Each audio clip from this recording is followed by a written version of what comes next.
Today, new book. Here we go. The Extended Mind, The Power of Thinking Outside the Brain. Annie Murphy Paul. Use your head. That's what we tell ourselves when facing a tricky problem or a difficult project. But a growing body of research indicates that we've got it exactly backwards. What we need to do, says acclaimed science writer Annie Murphy Paul, is think outside the brain. A host of extra neural resources, the feelings and movements of our bodies, the physical space in which we learn and work, and the minds of those around us can help us focus more intently, comprehend more deeply, and create more imaginatively. The Extended Mind outlines the research behind this exciting new vision of human ability and excavates the untold history of how many artists, scientists, and authors, from Jackson Pollock to Jonas Salk to Robert Caro, have used mental extensions to solve problems, make discoveries, and create new works. Paul offers a dramatic new view of how our minds work that invites us to radically change how we think about thinking.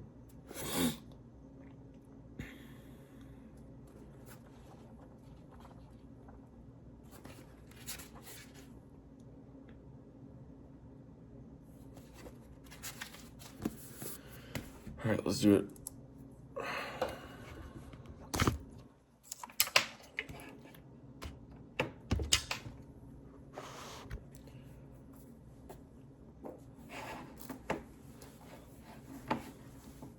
Okay, how cognition, so the 80-20 insights, how cognition relies not just on the brain, but also on the body, physical space, and social environment.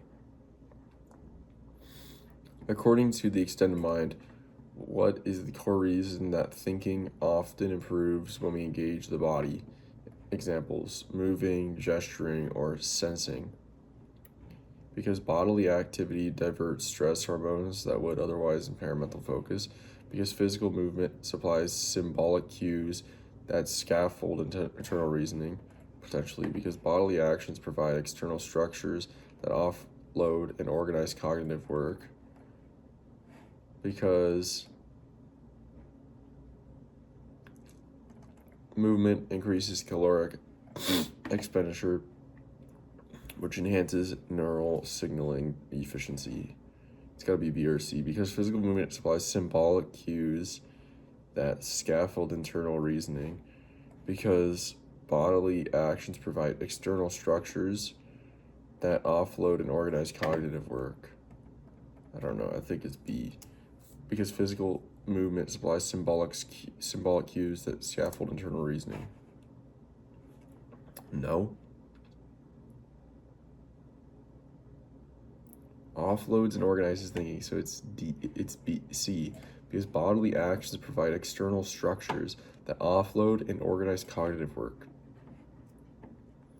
While gestures can give us symbolic cues, the book's central 80-20 insight is broader. The body acts as an external workspace that offloads and organizes thinking, reducing the load on the brain alone. The key idea: we think better when we involve the body because cognition extends into bodily actions, which serve as physical structures that help us hold, manipulate, and process information more effectively.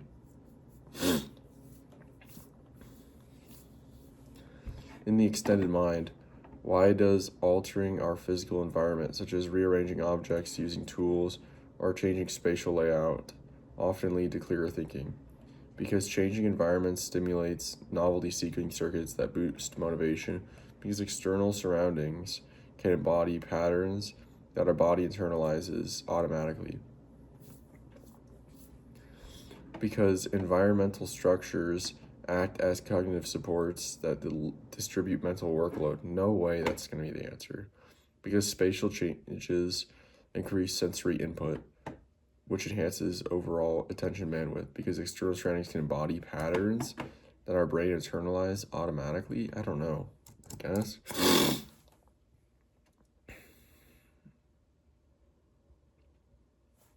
Yeah, I don't understand. I mean, I'm getting kind of pissed because I don't think this woman understands the brain, because at the end of the day, all this stuff goes back to the brain. Your bodily movements, your environment all go back and fed through the brain. So I don't understand why it's like outside the brain. It's all back to the brain. While we do internalize patterns from our surroundings, the book's central point is more direct. The environment becomes part of the thinking process itself, not just something we copy into our minds. Physical structure can store, structure, and stabilize information, effectively sharing the cognitive load of the brain. That's why the correct answer is C, because environmental structures act as cognitive supports that distribute mental workload. According to the extended mind, what makes social interactions such a powerful enhancer of thinking? It exposes us to emotional cues that increase our drive to analyze situations. It generates shared narratives that allow people to synchronize interpretations. It creates distributed networks where others' minds supply complementary cognitive resources. It reduces self-monitoring demands, freeing attention for conceptual reasoning. It's got to be C, right? It creates distributed networks where others' minds supply complementary cognitive resources. Paul argues that other people literally extend our cognitive capacity through conversation, teaching, collaboration, and argument. We gain access to others' memory, attention, skill, and perspectives. A social group functions as a distributed thinking system, often far more capable than an isolated individual. In Paul's framework, why do emotions play a crucial role in the extended cognition? They act as internal rewards that reinforce whichever thought we can consciously select. They supply rapid appraisals that guide attention toward what is most cognitively relevant. Probably that.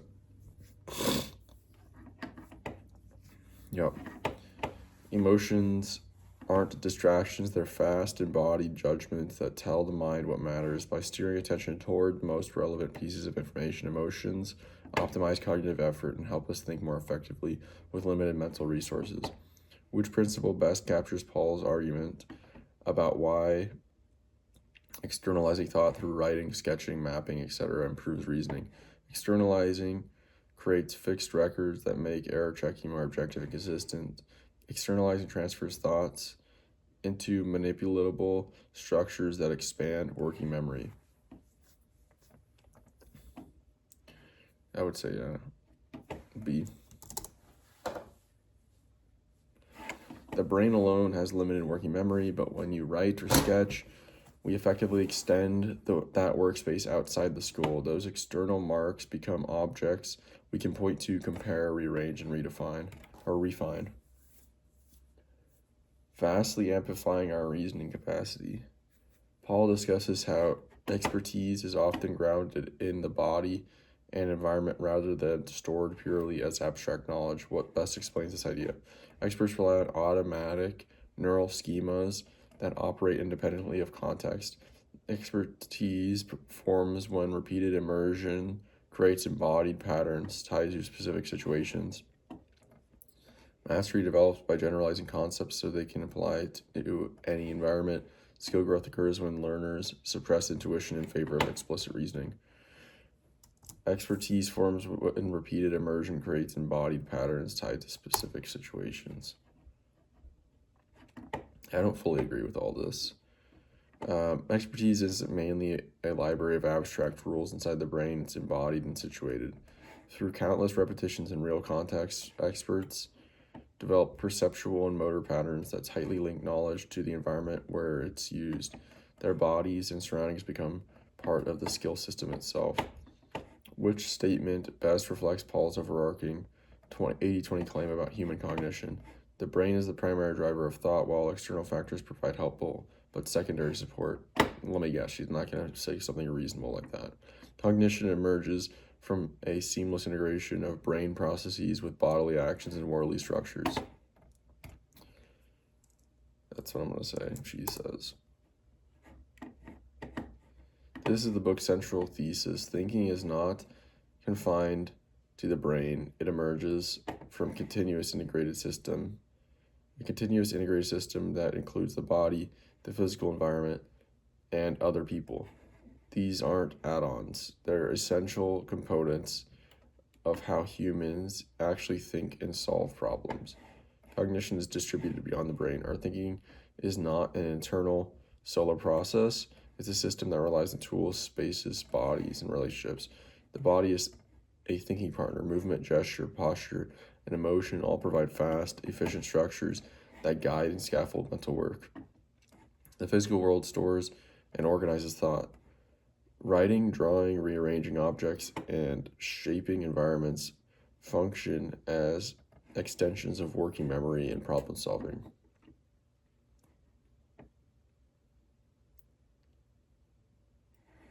Other minds extend our own. Conversation, collaboration, mentorship, and social dynamics create distributed cognitive networks with greater capacity than any individual. I would agree with that one probably more than any of them. Expertise is embodied and situated. Skills don't live only in abstract rules. They live in patterns built through repeated, context-rich interaction with the world. Together, these principles reveal that smart thinking depends less on what the brain can do alone and more on how effectively we recruit the world around us.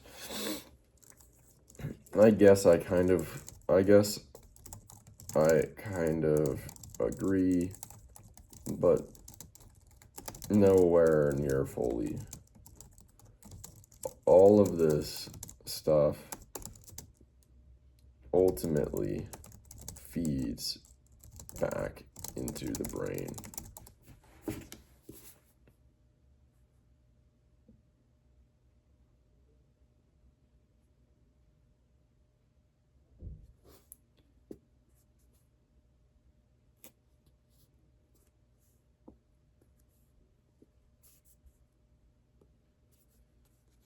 The brain relies on outside structures in order to achieve the kinds of cognition it otherwise couldn't perform on its own.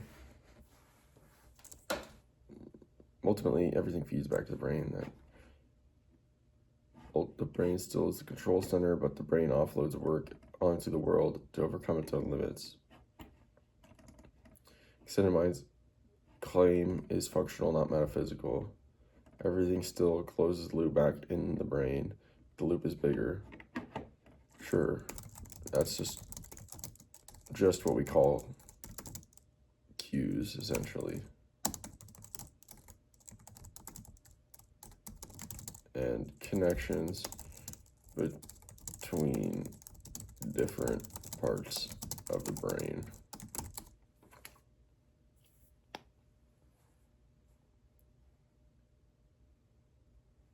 You're pointing to the internalist interpretation. What really matters are neural cues, neural activation, and neural associations, and the outside world is just a trigger. That view is coherent, and many philosophers and neuroscientists hold exactly that position.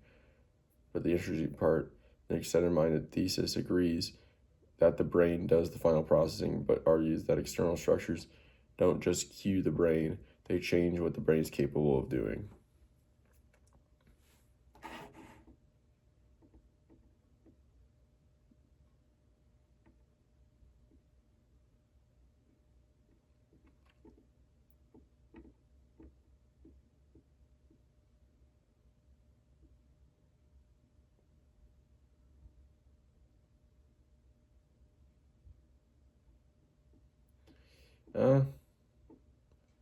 I guess there's an example counting with fingers. Internalist view, fingers cue the brain's number representations.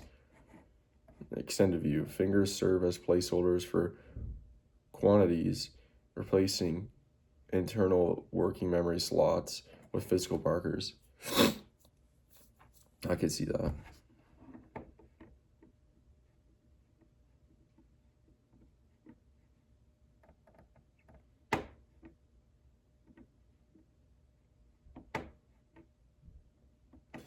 All right, well, I guess there's something to it. There's some things that I agree with.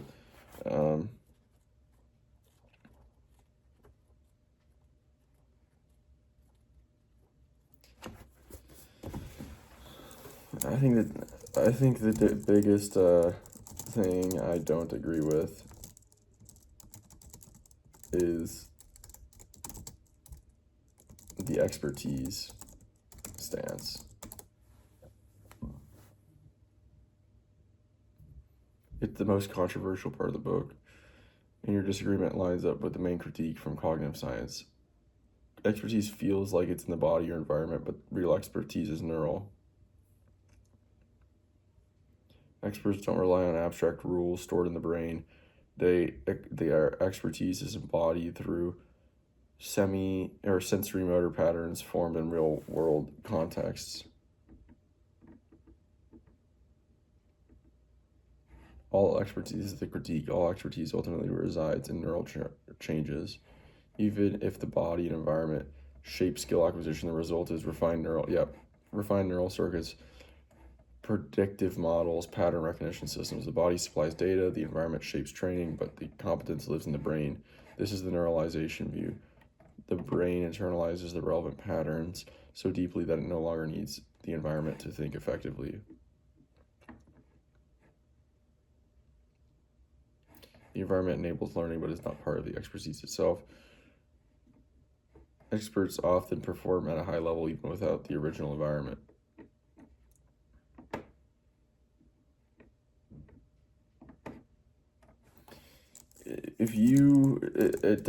It depends on how you define expertise or mastery. If one guy can play basketball the best in the world, but only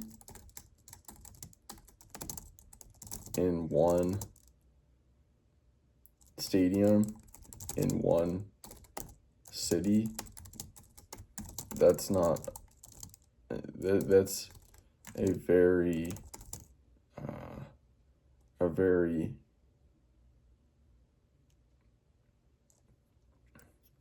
fragile and weak version of expertise. I have the view that you should switch up as many environmental cues as you can while training in order to get to the root of the skill/knowledge.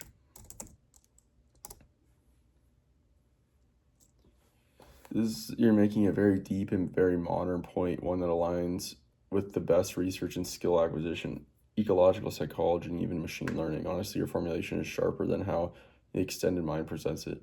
If a skill only works in one environment, it's not expertise, it's overfitting.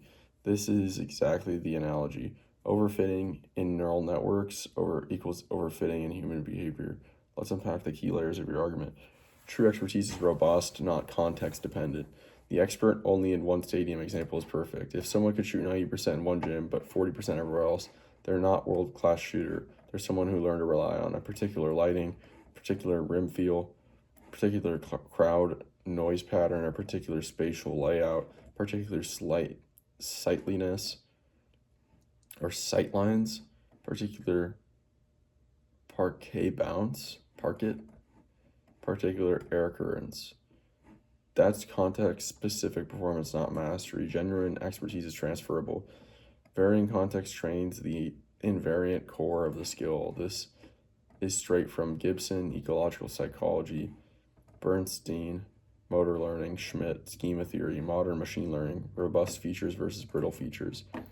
When you vary cues, you prevent the learner from anchoring to shallow local patterns. Examples: shooters trained in multiple gyms learn the fundamental motor schema. Surfers switch surfboards, learn wave reading, not board reading.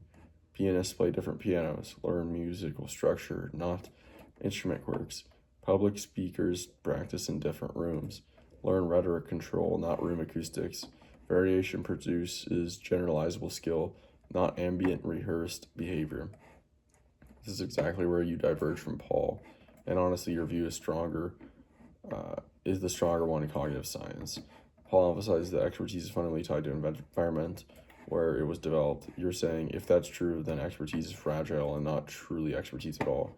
That's a powerful critique. If you require the same environment for proper performance, you're not extending the mind, you're locking it in place. The sweet spot: use environment during learning, but not for identity of the skill. This is the nuance many people miss. Environment during learning equals essential. You learn feedback, embody calibration, real world fluctuations, contextual diversity. This is not optional, but environment during performance equals optional. An expert should be able to adapt, generalize, recombine, and flexibly restabilize their skill. That's mastery. Modern evidence backs your definition. All right. Expertise equals the ability to extract the core invariants of a skill and apply them flexibly across contexts. There you go. Sorry, Miss Paul. That's it for today, or later. That's it for now. I'll talk to you later today. All right. Our mathematical universe. My Quest for the Ultimate Nature of Reality by Max Tegmark. Max Tegmark leads us on an astonishing journey through the past, present, and future of physics, astronomy, and mathematics that are the foundation of his work, especially his hypothesis that our physical reality is a mathematical structure and the theory of the ultimate multiverse.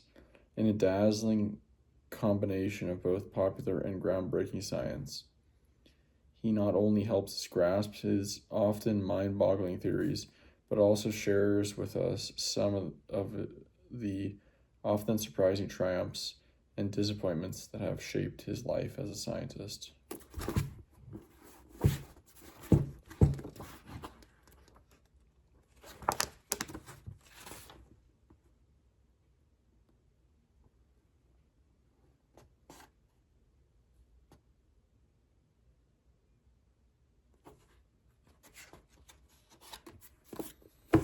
All right, let's do it.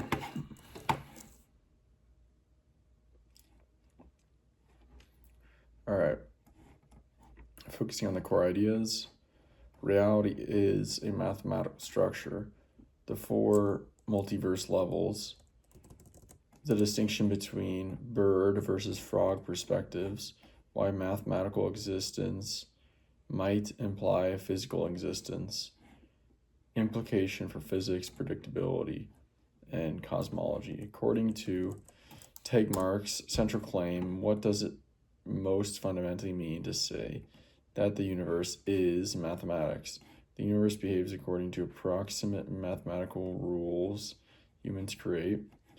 The universe is identical to a mathematical structure with no extra physical properties.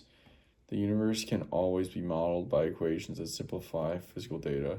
The universe contains mathematical objects in addition to physical entities. I don't know. The universe is identical to a mathematical structure with no extra physical properties. Tegmark's key 80-20 insight is that mathematics isn't just a description of the universe, it is the substance of it. If a structure is fully defined mathematically, nothing additional is needed to make it physical. This is the mathematical universe hypothesis. Tegmark distinguishes between the bird and frog perspectives to clarify how reality is understood. What is the bird perspective? Experiencing reality through sensory impressions shaped by human limitations, viewing the universe from outside its structure as a complete mathematical object, focusing on local measurements within a specific region of space and time, interpreting physics through the historical development of scientific theories.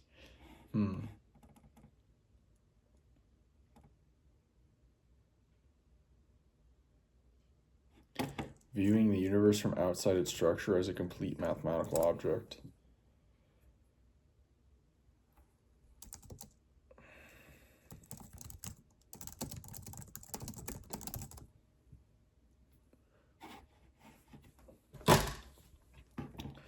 The bird perspective is Tegmark's way of highlighting the external, all-at-once view of reality. From this viewpoint, the entire mathematical structure, past, present, future, and all relations is visible as a single timeless object.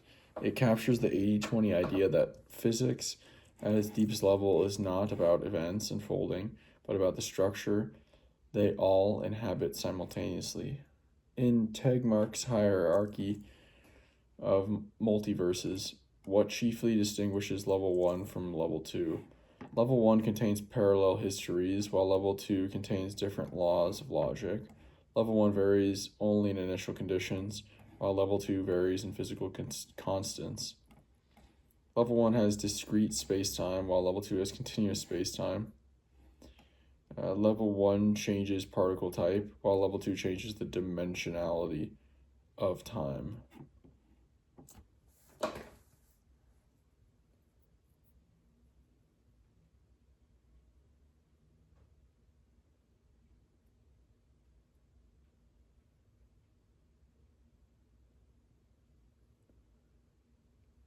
I don't know. Level 1 varies only in initial conditions, while level 2 varies in physical constants. Tegmark's key distinction is that level 1 multiverses are simply other cosmic regions with the same laws but different starting conditions, while level 2 multiverses emerge from inflation and have different physical constants and effective laws. This captures an essential 80-20 pattern. As you go up levels, the differences move from conditions to constants to histories to mathematical structures. Tegmark argues for the mathematical universe hypothesis partly because of the external reality assumption. What does this assumption imply?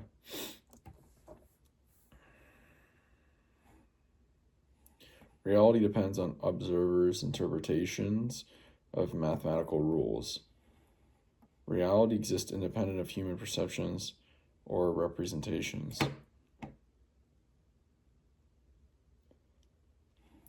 Reality is constructed by conscious mind through abstraction. Reality can only be known through computational simulations. Reality depends on observer interpretations of mathematical rules. I don't know. Reality exists independently of human perceptions or representations, but I don't know why. Yeah, I feel like human interpretations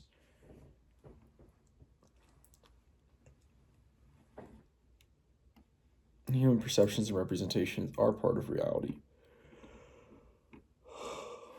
The external reality assumption says that the universe exists independently of humans, their senses, or mental constructs. Tegmark uses this to argue that if reality is truly external and free of subjective bias, my alarm went off, then the most objective possible description, a purely mathematical one, should also be most accurate, the most accurate identity of reality. This is the key 80-20 rationale behind MUH. What is that? Something multiverse? No. Mathematical mathematical universe hypothesis, right? Yep. Which feature primarily distinguishes level 3 of the multiverse from other levels? It introduces universes with alternate physical constants. That's 2. It generates parallel branches from quantum mechanical evolution. It describes regions beyond our cosmic horizon with identical laws. It proposes entirely different mathematical structures.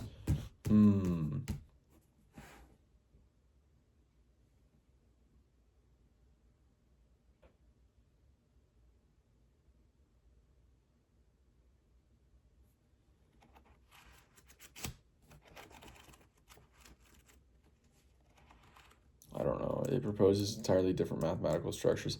I thought that was level 4, but no, it's not right. Level 3 is the many worlds level from quantum mechanics. It doesn't introduce new constants, level 2, or new mathematical structures, level 4. Instead, it says that the quantum wave function evolution naturally produces different or provides branching parallel worlds. The key 80-20 idea here. Level 3 isn't adding new kinds of universes, it's revealing the quantum branching already implicit in our best physics. That makes sense. Why does Tegmark argue that level 4 is the ultimate multiverse? It includes all possible solutions to Einstein's equations. It contains every universe permitted by quantum mechanics. It encompasses all mathematically well-defined structures that represents all configurations of initial cosmic conditions. It contains every universe permitted by quantum mechanics.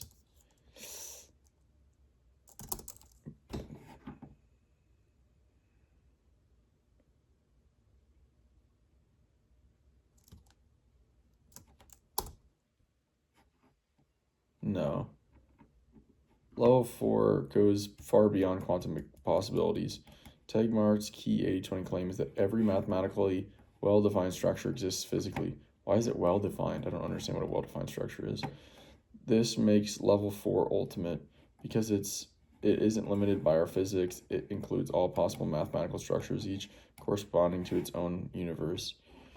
A major argument Tegmark uses to support the idea that physical existence equals mathematical existence is that physics equations often become stripped of human concepts over time. What does this trend suggest to him?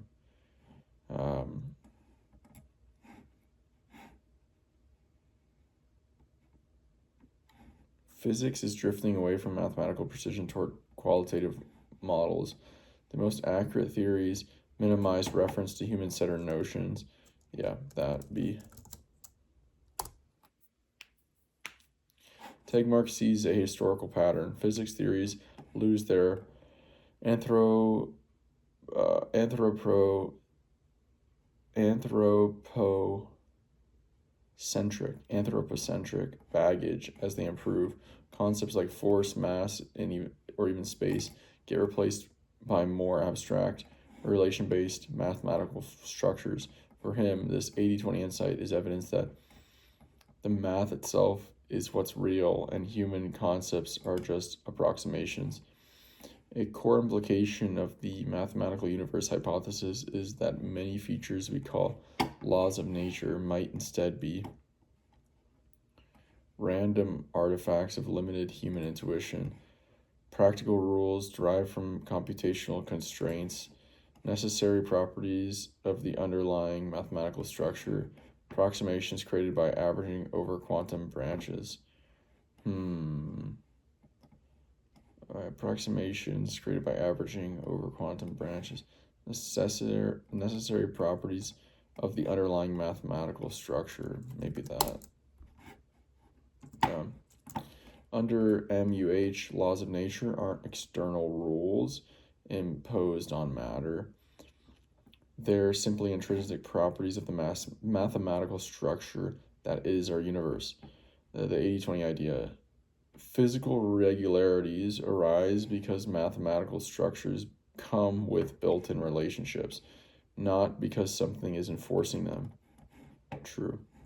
But I feel like that's obvious. Tegmark often emphasizes computability when discussing mathematical structures. Why is computability relevant to his argument? Only computable structures produce stable particles like those in our universe.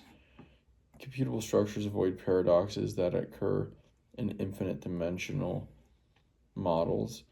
Computability limits structures to those defined without infinite description or descriptive complexity.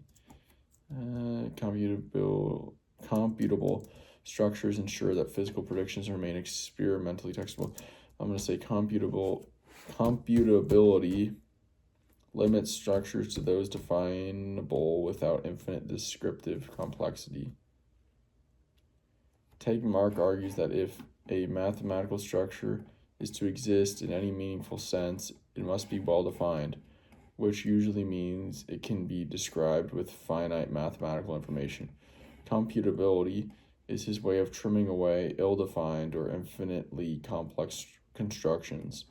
The 80-20 takeaway: for a structure to count as a candidate universe, it must be mathematically specifiable, not an infinite, undefined mass. I guess I don't necessarily agree with that, but one of Tegmark's motivations for the mathematical universe hypothesis is the surprising effectiveness of mathematics and physics. How does MUH reinterpret this phenomenon? Mathematics works because humans evolve brains tuned to detect patterns. Mathematics works because physicists choose equations that fit observations. Mathematics works because reality is fundamentally built out of mathematical relations. C. MUH gives a direct explanation for why mathematics is so shockingly effective in physics. Math works because the universe is math. We're not using mathematics to model reality from the outside. We're uncovering the mathematical relations that constitute reality itself. Tegmark often uses the analogy of a mathematical object like a torus or a group to explain MUH. What is the key point of this analogy? Mathematical objects require physical embedding to be meaningful. Once fully defined by the relations, a structure needs nothing extra to exist. Mathematical objects depend on human interpretation to gain coherence. Physical systems only approximate mathematical objects in practice. Definitely not that. Once fully defined by relations, a structure needs nothing extra to exist. Mathematical objects require physical embedding to be meaningful. Mathematical objects depend on human interpretation to gain coherence. I don't know. I'm going to say once fully defined by relations, a structure needs nothing else to exist. Nothing extra to exist. Tegmark uses the torus groups and other mathematical objects to show that a structure is fully specified once its relations are defined. Nothing additional, no substance, no medium, no interpretation is required. This is the 80-20 logic behind MUH. If reality is entirely determined by mathematical relations, then that structure already has everything needed to be a universe. One major critique Tegmark addresses is that MUH seems untestable. What is this core counterargument? MUH predicts simpler equations in future particle physics experiments. MUH restricts possible mathematical structures, yielding indirect predictions. MUH implies no testable differences, but is justified philosophically. MUH guarantees direct observational access to level 4 universes. I'm going to say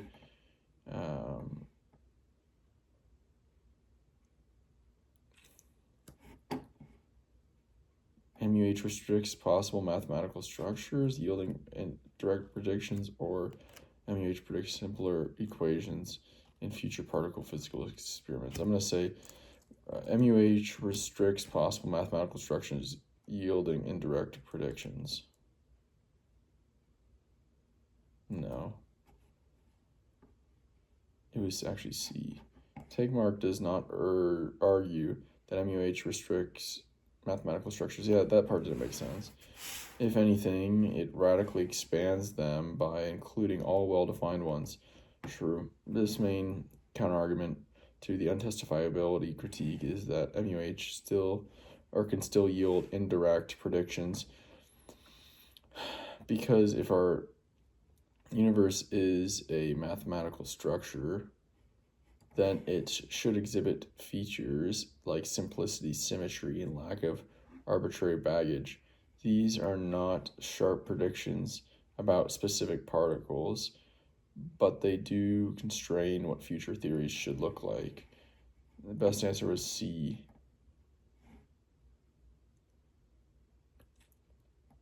MUH has no direct experimental test, but he argues it's still a rational explanatory hypothesis. A recurring theme in our mathematical universe is the relationship between initial conditions and laws of physics. What 80-20 principle does Tegmark emphasize here? Initial conditions are fundamental, and laws emerge from them over time.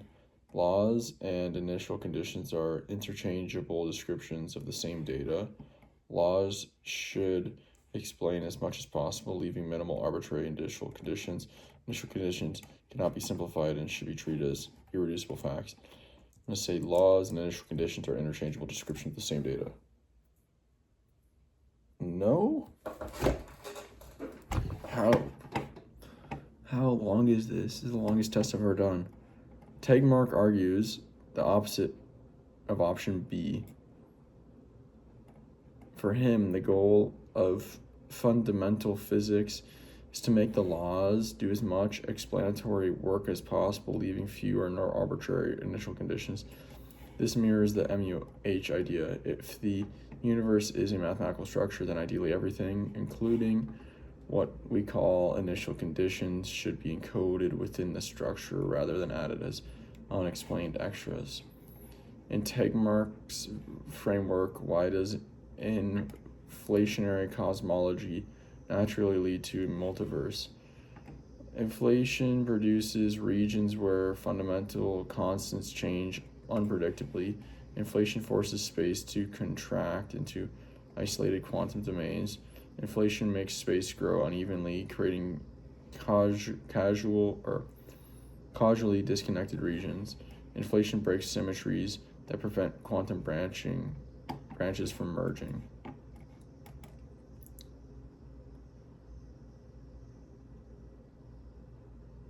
Inflation forces space to contract into isolated quantum domains. I'm going to say inflation makes space grow unevenly, creating causally disconnected regions.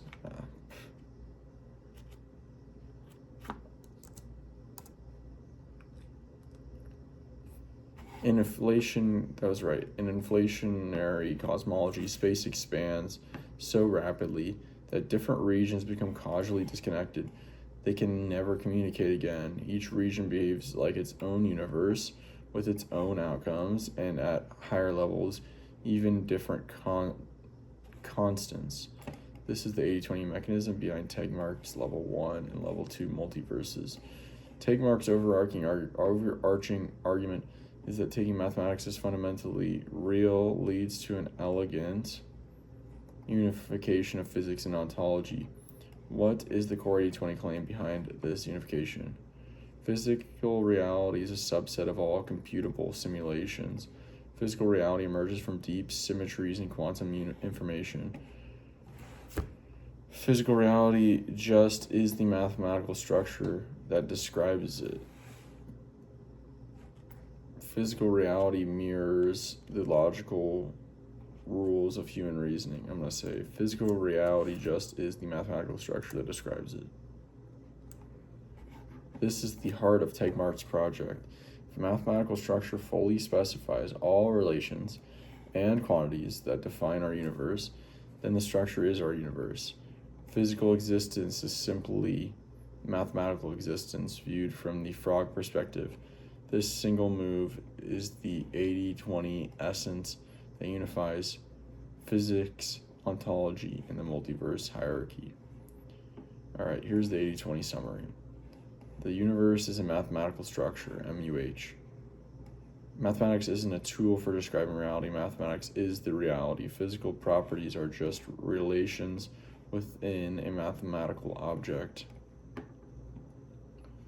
Bird versus frog perspective. Bird, the outside, timeless view of the entire mathematical structure. Frog, the inside, time-bound experience of observers within it.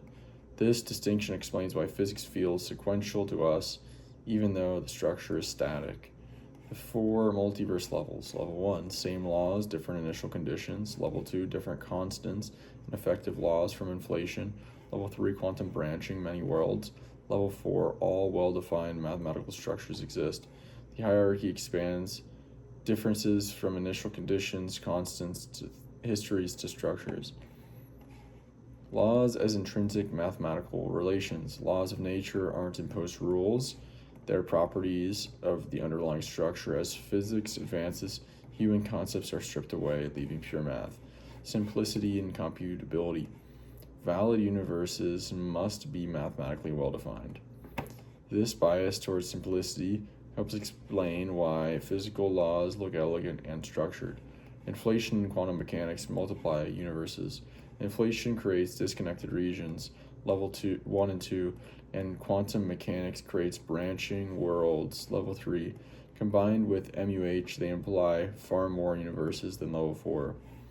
Ultimate unification. If reality equals mathematics, then physics becomes the task of discovering the exact structure we inhabit. All right, that's it for today. Talk to you tomorrow.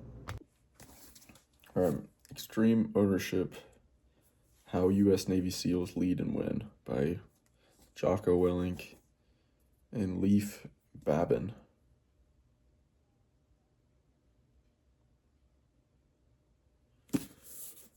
Since the publication of Extreme Ownership, we've heard from readers across the United States and around the world whose lives have been strongly impacted for good. They've told us how implementing its principles changed their lives and made them better, a more productive employee, a more supportive spouse, a more engaged parent. Once people stop making excuses, stop blaming others, and take ownership for everything in their lives, they are compelled to take action to solve their problems. The principles are simple, but not easy. Taking ownership for mistakes and failures is hard, but doing so is key to learning and to developing solutions, and ultimately to victory. Those who successfully implement these principles run circles around the rest of the world. Let's do it. Okay. I'll build questions around the core principles that explain most of the book's leadership model. Leaders own everything in their world. Clarity and simplicity drive execution. Decentralized command works only when leaders trust, support, and empower. Discipline creates freedom. Ego, blame, and unclear priorities are the main failure modes. All right, what best captures the core meaning of extreme ownership? Leaders ensure tasks are delegated efficiently to avoid personal over-involvement. Leaders focus on correcting subordinate errors while shielding them from all failure. Leaders accept full responsibility for outcomes and address problems within their control. Yep, that.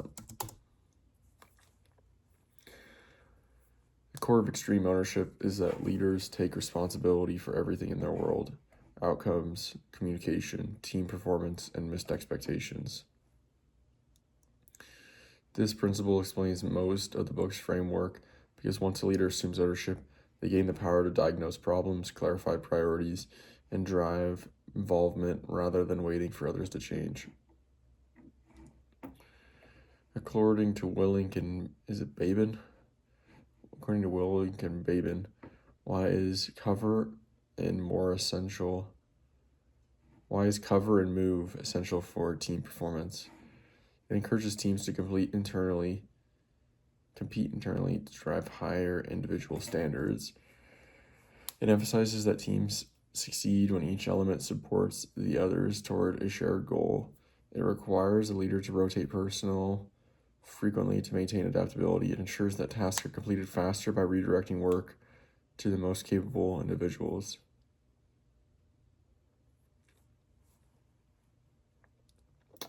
It emphasizes that teams succeed when each element supports the others toward a shared goal.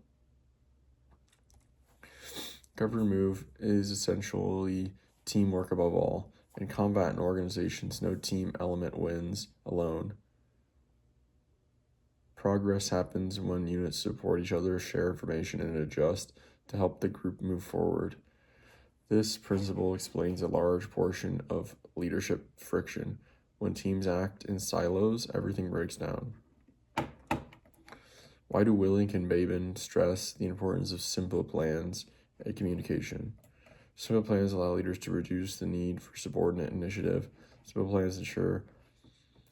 plans prevent teams from questioning strategic decisions. Simple plans ensure everyone understands intent and can act decisively under pressure. There you go.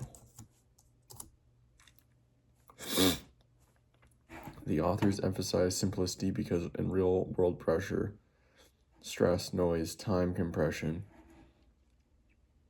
Even smart teams can't execute complex plans. When intent is simple and clear, people can adapt, make decisions, and keep moving without waiting for orders. This single principle explains much of what makes execution succeed or fail. What is the primary purpose of decentralized command in the extreme ownership framework? To allow junior leaders to act autonomously while staying aligned with overall intent. Yeah, I think it's that. Decentralized command works only when junior leaders understand the mission's purpose clearly enough to make their own decisions. This principle explains how organizations move fast. Frontline leaders don't wait for permission, they act in alignment with the commander's intent. According to Willink and Babin, what is the most common reason leaders fail to prioritize and execute effectively? They rely too heavily on written plans instead of verbal communication. They focus on solving many problems at once rather than addressing the most critical one first. Yeah, I think it's that.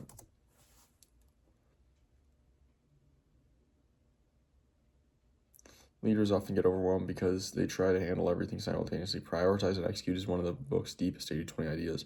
When chaos hits, identify the highest impact problem, solve it, and then move to the next. This single habit prevents most leadership failures under pressure. That's the same idea as, what book was that? A business book about the CEO, not the innovator's dilemma.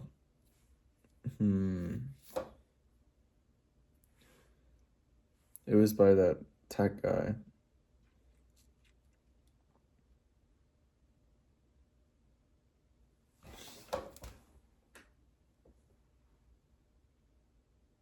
Oh, I think it was The Hard Thing About Hard Things. In extreme ownership, what role does ego most often play in undermining leadership? It pushes leaders to take on too many responsibilities personally. It causes leaders to overlook details and rely solely on intuition. It blocks leaders from seeing problems clearly and accepting responsibility for solutions. Yeah. Ego blinds leaders. When leaders protect their pride, they ignore feedback, deny mistakes, and blame others, all of which violate the core principle of extreme ownership. Once ego drops, leaders can actually see root causes and take responsibility for fixing them. This insight explains a huge share of team dysfunction. How do Willink and Babin describe the relationship between discipline and freedom? Discipline reduces freedom because it restricts options and limits flexibility. Discipline creates freedom by building systems and habits that expand a leader's ability to act. It's gotta be that. Discipline equals freedom is one of the book's signature ideas.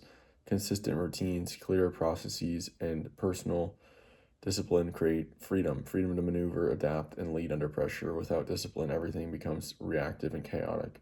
According to the authors, what is the leader's first responsibility when a plan begins to fall apart?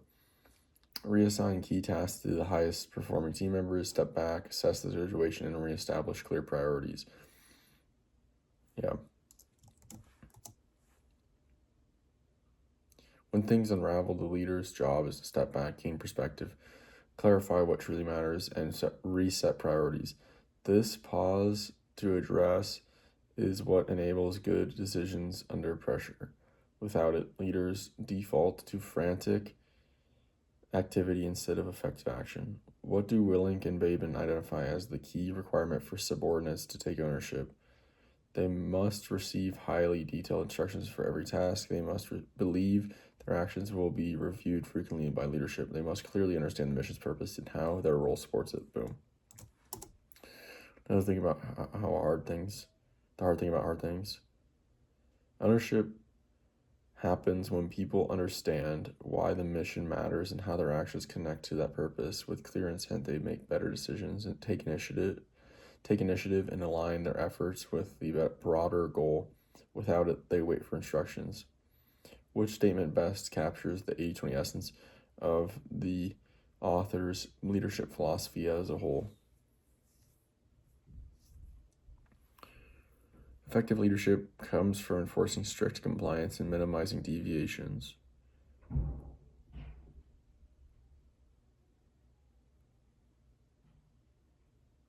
Effective leadership is achieved by holding others accountable before addressing one's own performance. Effective leadership is built on humility, clarity, discipline, systems, and total responsibility for outcomes. There it is. The option captures the big picture. Extreme ownership is a system built on humility, clear intent, disciplined processes, and a leader's willingness to own all outcomes. These four elements explain the vast majority of what makes teams effective in the Willink-Babin model. Here's the 80-20 summary of extreme ownership. Leaders own everything in their world. No excuses, no blaming. Ownership gives you the power to fix the problems rather than react to them. Teamwork is fundamental. Cover and move means units succeed only when they support each other. Silos kill missions. Simplicity drives execution. Plans must be clear, concise, and easily communicated, especially under pressure.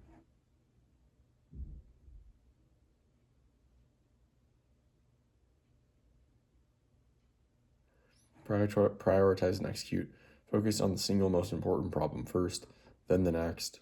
This prevents overwhelm and chaos. Decentralized command accelerates action. Junior leaders must understand the mission so deeply that they can act without waiting for orders. Ego is the enemy. Humility enables learning, ownership, teamwork, and better decision making. Discipline equals freedom. Consistent habits and systems create flexibility, adaptability, and long-term effectiveness. All right, so Extreme Ownership is a book about leadership. And basically the biggest idea, I think, is taking full responsibility for all outcomes so that you can diagnose and have the power to make changes and adjust and get to the root problems and solve the problems and get better solutions. So that's basically it for now. Talk to you later. The Gap and the Gain. The High Achiever's Guide to Happiness, Confidence, and Success by Dan Sullivan and Dr. Benjamin Hardy, or with Dr. Benjamin Hardy. And this book was recommended to me by what would have been one of the earliest clients of Dark Horse back pre rebuild, around 2023, somewhere like that. Anyway, here we go. Most people, especially highly ambitious people, are unhappy because of how they measure their progress. We all have an ideal, a moving target that is always out of reach. When we measure ourselves against that ideal, we're in the gap. However, when we measure ourselves against our previous selves, we're in the gain. That is where the gap and the gain concept comes in. It was developed by legendary entrepreneur coach Dan Sullivan and is based on his work with tens of thousands of successful entrepreneurs. When Dan's coaching clients periodically take stock of all that they've accomplished, both personally and professionally, they are often shocked at how much they have actually achieved. They weren't able to appreciate their progress because no matter how much they were getting done, they were usually measuring themselves against their ideals or goals. In this book, you will learn that measuring your current self versus your former self has enormous psychological benefits. And that's really the key to this deceptively simple yet multi-layered concept that will have you feeling good, feeling grateful, and feeling like you are making progress even when times are tough, which will in turn bolster motivation. There's a typo in the cover. Which will in turn bolster motivation, confidence, and future success. If you're finding that happiness eludes you no matter how much you've achieved, then learning this easy mindset shift will set you on a life-changing path to greater fulfillment and success. All right, that's potentially useful, but also at the same time, maybe a little bit of a trap if you want to actually achieve your goals. Because if you're satisfied and you're content, it's going to keep you driving as hard. Sometimes the fear of loss and the fear of not doing something is some of the greatest drivers of motivation. But I think it's very multi-layered and complex. But let's understand what he's teaching to begin with, I guess, or at least for today. All right, according to the gap and the gain, what fundamentally distinguishes people who feel consistently motivated from those who feel discouraged? Whether they compare their achievements to peers with higher performance, whether they measure progress against their original starting point. Interesting, it might actually increase motivation as well. Whether they set goals that are highly ambitious and future-oriented, whether they focus on eliminating weaknesses before pursuing strengths. What distinguishes fundamentally people who feel consistently motivated from those who feel discouraged?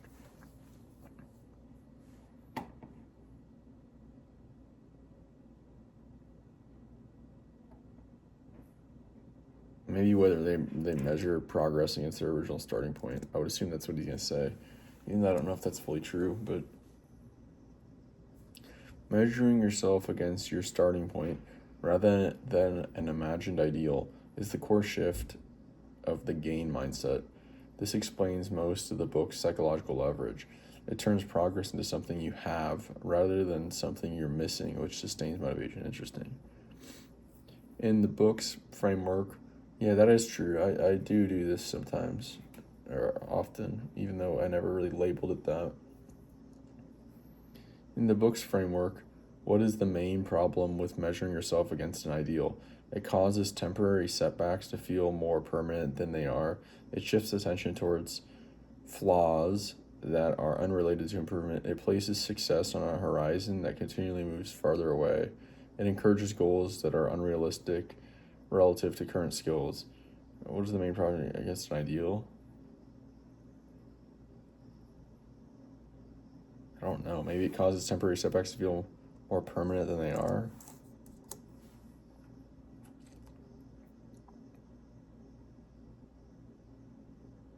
No. It places success on a horizon that continually moves farther away. I don't know why that's a problem, but the core issue is C. When you measure yourself against an ideal, the target keeps moving. Ideals are imaginary horizons, so even real progress feels like not enough, which creates chronic dissatisfaction. That's the heart of the gap. Why does the gain mindset strengthen confidence over time? Because it reduces the number of goals a person pursues at once? No. Because it encourages comparing oneself to people with similar results? No. Because it reframes challenges as signals to lower expectations? No. Because it reinforces evidence of progress through repeated reflection? There you go. D. The gain mindset builds confidence by repeatedly directing attention to evidence of progress. Each reflection strengthens the belief that effort leads to results, a powerful 80-20 mechanism because confidence compounds. According to Sullivan's framework, how does focusing on the gain affect goal setting? It leads to choosing goals that emphasize learning over outcomes. It encourages setting goals that clarify direction but avoid rigid ideals. It promotes goals that minimize risk and a focus on stability. It results in selecting goals that are based on external benchmarks. No. It's either got to be A or B. At least choosing goals that emphasize learning over outcomes. I think, yeah, because that's progress, right? But it could be the ideals one.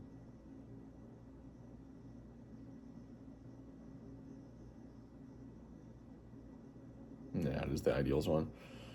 The best answer is B. In the gain, goals are used as directional tools, not rigid ideals you measure yourself against.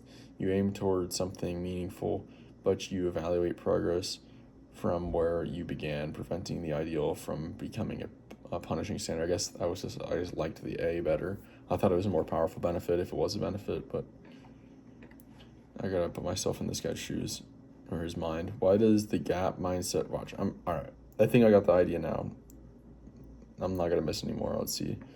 Why does the gap mindset often lead to decreasing motivation despite real progress? Because it frames progress as luck rather than intentional effort. Because it disconnects current achievements from long-term goals. Because it highlights the remaining distance instead of the accumulated gains. There you go, right there. Good. The gap fixates on the distance still remaining rather than what's been achieved. This makes progress feel invisible, which drains motivation even when you're objectively moving forward. How does practicing 3 wins for the day, support long-term growth? It increases daily productivity by narrowing focus to only urgent tasks. It creates a consistent loop of recognizing progress and setting intentions. It ensures that goals remain fixed and measurable over time. It reduces the need for long-term planning by emphasizing short-term wins. I think it's got to be. It creates a consistency loop of recognizing progress and setting intentions. Yep. 3 gains build a daily feedback loop. Notice progress, feel momentum, set new intentions. This loop is a core 80-20 mechanism because it compounds motivation and direction with minimal effort. What is a key psychological effect of shifting from gap to gain thinking? It turns external validation into a primary source of motivation. No. It increases tolerance for ambiguity by normalizing uncertainty. I don't think that's really that mentioned. It converts emotional strain into a neutral signal for course correction. It transforms progress into something measurable and emotionally rewarding. Right there, VD. Shifting into the gain makes progress feel both measurable and emotionally rewarding. When your brain consistently sees proof of improvement, motivation becomes self-reinforcing, one of the book's biggest 80-20 levers. Why does Sullivan argue that the gain is essential for long-term collaboration and relationships? Because it encourages partners to set identical performance standards. Definitely not, because it reduces comparison and fosters appreciation for contributions. I think it's got to be that. The gain reduces comparison and helps people see and appreciate each other's contributions. This strengthens trust and collaboration, a major 80-20 insight, because most relationship friction comes from gap-style comparison. How does the book describe the role of ideals in personal development? Ideals provide motivation but should not be used as measurement tools, potentially. Ideals define success precisely and should be measured regularly. Definitely not. Ideals prevent overconfidence by highlighting future challenges. No. Ideals ensure consistency by limiting how goals can evolve. Nope, it's got to be ideals provide motivation but should not be used as measurement tools.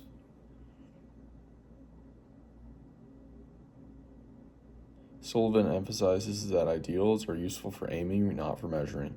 They help set direction, but using them as a scorecard guarantees dissatisfaction, the essence of the gap. Which practice best represents living in the gain? Reviewing missed goals to identify causes of underperformance. No, but I think that could be very beneficial. Comparing current abilities to the skills required for future goals.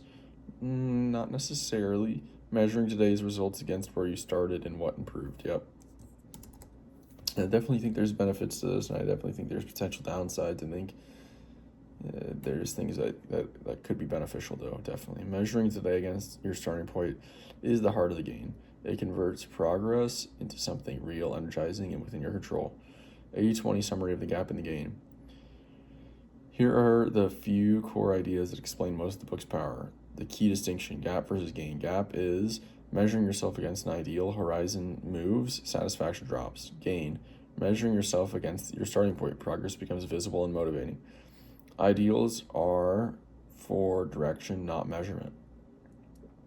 They inspire movement but destroy satisfaction when used as scorecards. Confidence and motivation compound. By repeatedly noticing progress, you create a reinforcement loop. Recognizing progress, feel momentum, take better action, more progress. Reflection practices anchor the gain. Tools like 3 gains turn progress recognition into a daily habit. The gain strengthens relationships. Appreciation replaces comparison, making collaboration easier and more rewarding. And finally, the gain is a skill. not a mood. It's a repeatable cognitive habit, and it works even when circumstances are challenging. Yeah, I think this is pretty valuable stuff. Like I said, I don't know if you should fully buy into everything,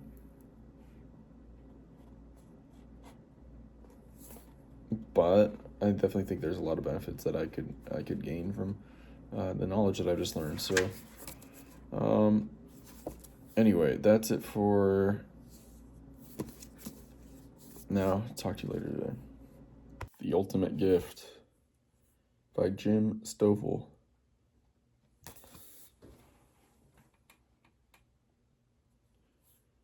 Red Stevens was a self-made man who gave his family everything and ruined them in the process. Now, as his estate of oil companies and cattle ranches is divided among greedy and self-serving relatives, one member is singled out for something special. Red's great nephew, Jason. In a darkened room, isolated from the rest of the family, Jason is confronted by the image of his deceased great uncle on a video monitor. Dang, this is a freaking fiction book? I guess we'll find out. I mean, I think it's more like a parable. Jason, I lived my life in a big way. I had a lot of big accomplishments and made a lot of big mistakes. One of the biggest mistakes I ever made was when I gave everyone in our family everything that they thought they ever wanted. It took me many years to figure out that everything we'll ever do or know or have in life is a gift from the good Lord.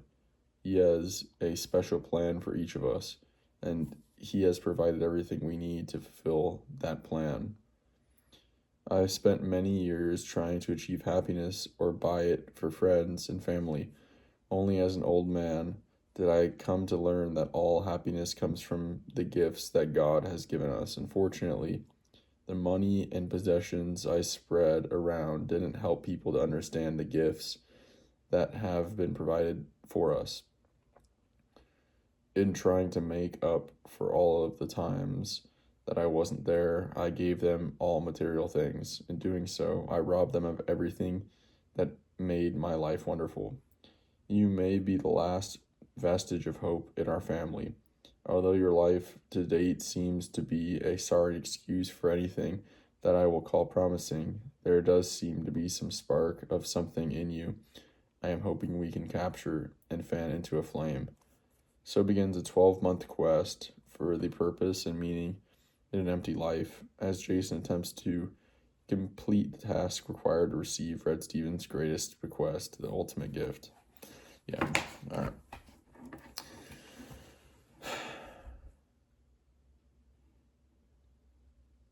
Yeah, so core principles of the book: the gifts, the story's moral arc, and the underlying worldview. I'm assuming that these 12 gifts are 1, 2, 3, 4, 5, 6, 7, 8, 9, 10, 11, 12. Love, day, gratitude, giving, dreams, laughter, family, problems, learning, friends, money, work. What is the central purpose of the ultimate gift Jason receives throughout the story? To measure whether he can manage complex financial investments responsibly, to transform his character by teaching foundational principles for a meaningful life. It's got to be that.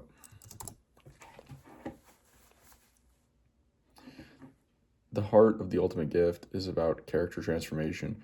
Red Stevens designs each gift to reshape Jason's worldview, work, gratitude, values, relationships, because those few core principles explain most of what determines a meaningful life and a purposeful life. The gift of work is meant to show Jason that work is valuable because it quickly reveals who deserves wealth. Work gains meaning when it aligns with talent rather than discipline. Work shapes character by teaching responsibility and self-reliance. Yeah. The gift of work teaches that consistent effort builds responsibility, competence, and self-respect. In the book, this principle is foundational. Mastering work habits ends up unlocking many of the later gifts.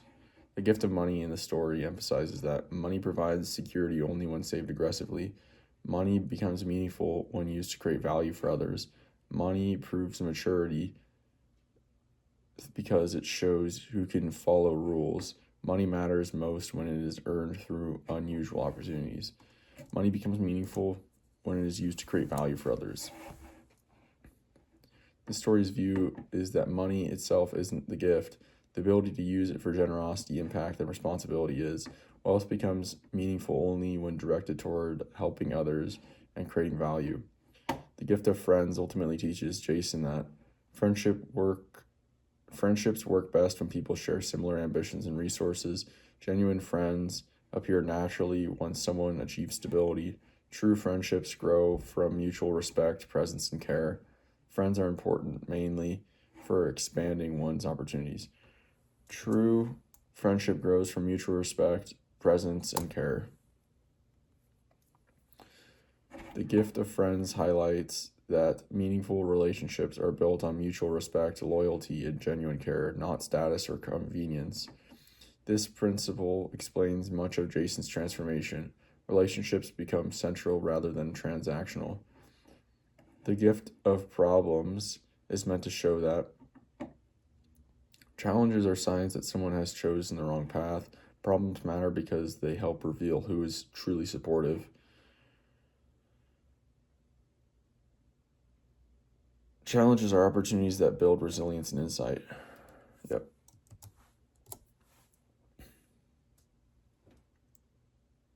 The story frames problems as distinguished or disguised opportunities, catalysts that build resilience, creativity, and perspective.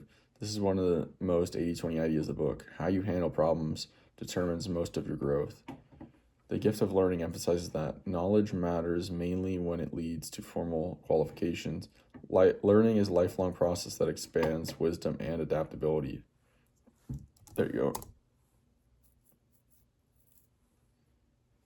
The story treats learning as continuous growth, a mindset that keeps you adaptable, humble, and capable of making wiser choices. It's one of the core levers that shapes nearly every other gift. The gift of family is the ultimate gift, and the ultimate gift teaches that family matters most as a support system during financial hardship. Family relationships shape values and identity through shared life. It's got to be that. The gift of family highlights that families shape our values, identity, and sense of belonging. In the story, Jason's shift from entitlement to appreciation is rooted in recognizing the depth and influence of these bonds. The gift of gratitude is meant to show that gratitude works as a polite social expectation in most situations. Gratitude is powerful because it reframes life around abundance. I'm going to say that.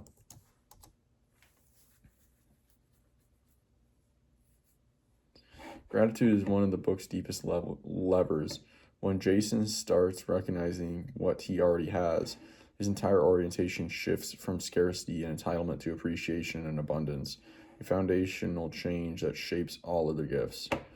The gift of laughter is included to teach that. Humor helps people avoid difficult conversations when needed. Laughter strengthens social influence and personal charisma. Humor lightens perspective and helps people stay resilient. That. The story treats laughter as a perspective shifter, a way to stay resilient, humble, and connected to others. It reminds Jason that joy is not a luxury, but a stabilizing force. The gift of giving emphasizes that giving is mainly valuable when it builds strategic relationships. Giving helps establish a good reputation within a community. Giving enriches the giver through purpose and connection. Yeah, that one.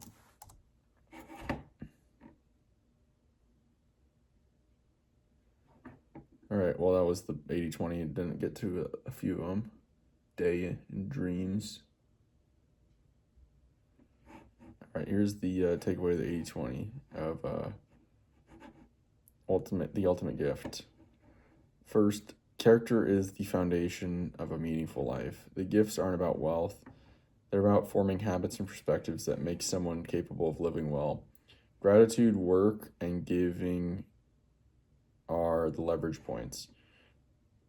These few gifts shape most of Jason's transformation: work, responsibility and self worth, gratitude, perspective and appreciation, giving, purpose and connection. Relationships matter more than resources. Family, friends, laughter, and love guide Jason away from entitlement toward maturity and empathy. Growth is continuous. Learning, problems, and goals highlight that development never stops. Perspective and resilience are lifelong assets. Wealth is a tool, not a reward. Money has meaning only when used to create value and serve others. All right, well, that's that book, The Ultimate Gift. Interesting. I didn't know what this was about. I guess it's like kind of like a little parable through a story. So, yeah, I think there's some good lessons in this book. Value of work, I like that one. I've experienced that a lot. And growth and learning. Those are kind of the ones I focus largely on at this point in my life, but I'm sure others will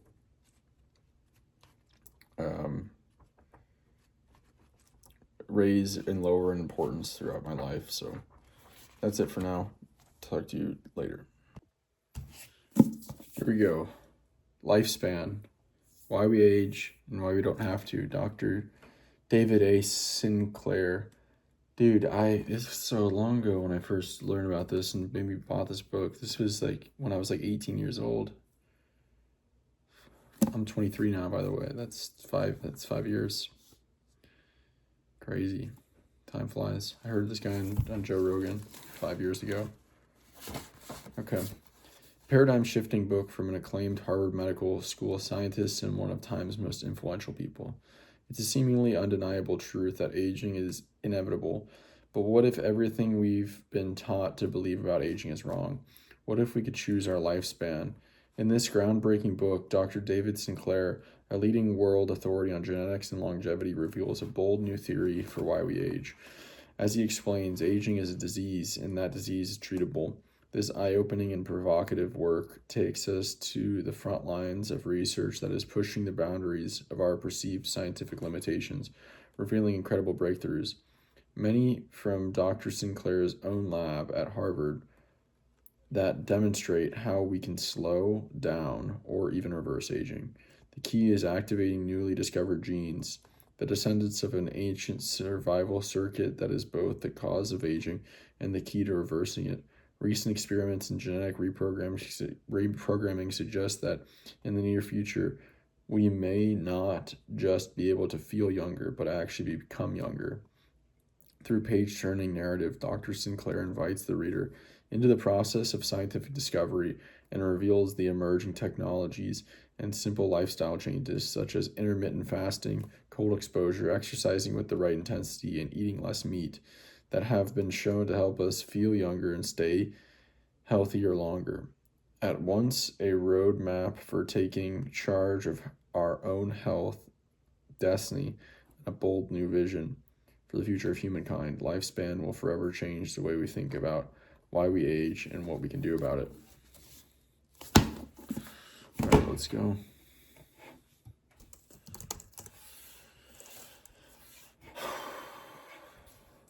Lifespan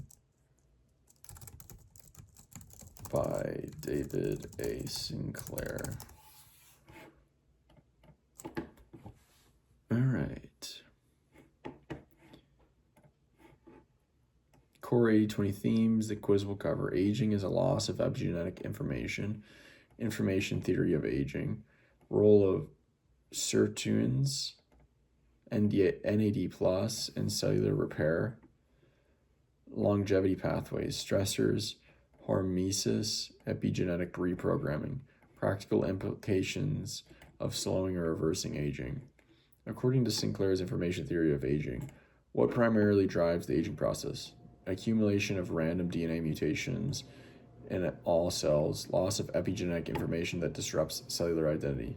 Assume that after I just read it. Sinclair's idea is that aging is mainly about DNA damage itself. Your genome remains mostly intact, but about losing the epigenetic instructions that tell cells which genes to turn on and off. When that regulatory software gets scrambled, cells lose their identity and function, driving the aging process.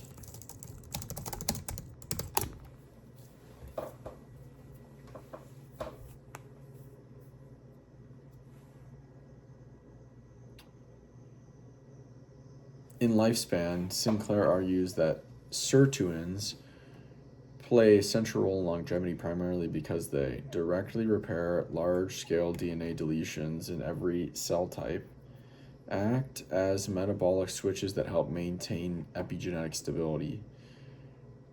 I'm going to say that. It seems to be about epigenetics so far. Yep. Key idea, sirtuins aren't magic longevity proteins by themselves. They're regulators that keep the epigenetic system stable especially under stress. By using NAD+ to respond to cellular damage, they help preserve the instructions that maintain cell identity, which is central to Sinclair's model of aging. Sinclair highlights NAD+ as essential for longevity largely because it provides fuel for cellular growth pathways that accelerate metabolism, serves as a cofactor that enables sirtuins and repair enzymes to function. That's what I'm going to go with.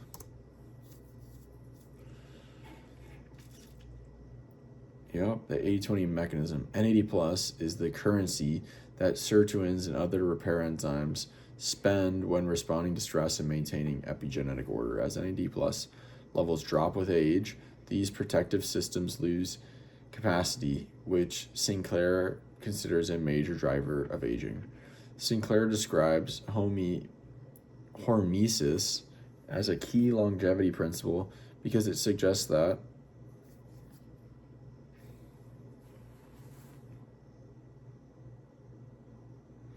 reducing all forms of stress is necessary to slow aging. Moderate stress triggers protective pathways that improve resilience. Long-term fasting is the only reliable way to activate longevity genes. Cells avoid damage by shutting down energy-intensive processes. Moderate stress triggers protective pathways that improve resilience. Hormesis is one of Sinclair's central levers. Small, intermittent stress, exercise, cold, heat, fasting, activates repair pathways that keep the epigenetic system organized. The idea is that controlled stress sharpens the body's defense mechanisms rather than harming them. In lifespan, Sinclair argues that aging may be reversible because DNA mutations can be entirely corrected with existing repair enzymes. Epigenetic information can be reset to restore youthful cell identity. Telomeres can regrow indefinitely without functional limits. Mitochondria naturally regenerate at a constant youthful rate. Let's say epigenetic information can be reset to restore youthful cell identity. Yep, this is one of Sinclair's boldest points. If age is driven by epigenetic noise, then restoring clean epigenetic instructions via reprogramming factors or similar interventions could revert cells to a younger state. His mouse optic nerve experiments are presented as proof of concept. According to the book, the reason sirtuins become less effective with age is mainly because their genes progressively shut down in adult tissues. NAD+ levels decline and limit their ability to respond to stress. They migrate away from the nucleus as cells mature. They are replaced by other repair proteins after early adulthood.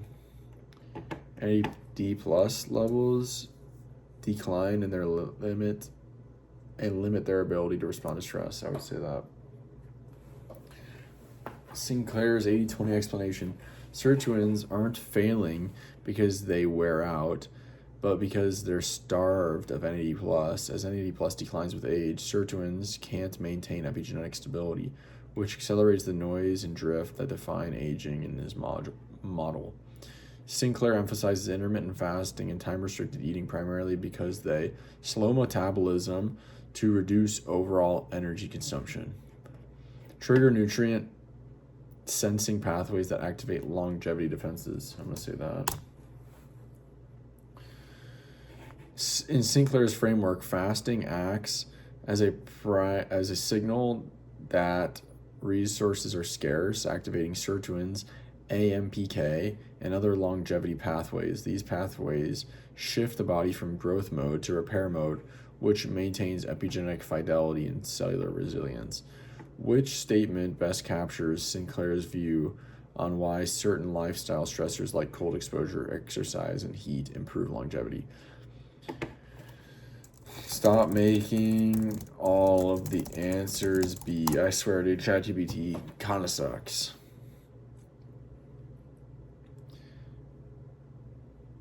All right. They reduce the production of metabolic byproducts. They minimize cellular activity, conserve energy. They create temporary stress that activates long-term pathways or repair pathways. Oh.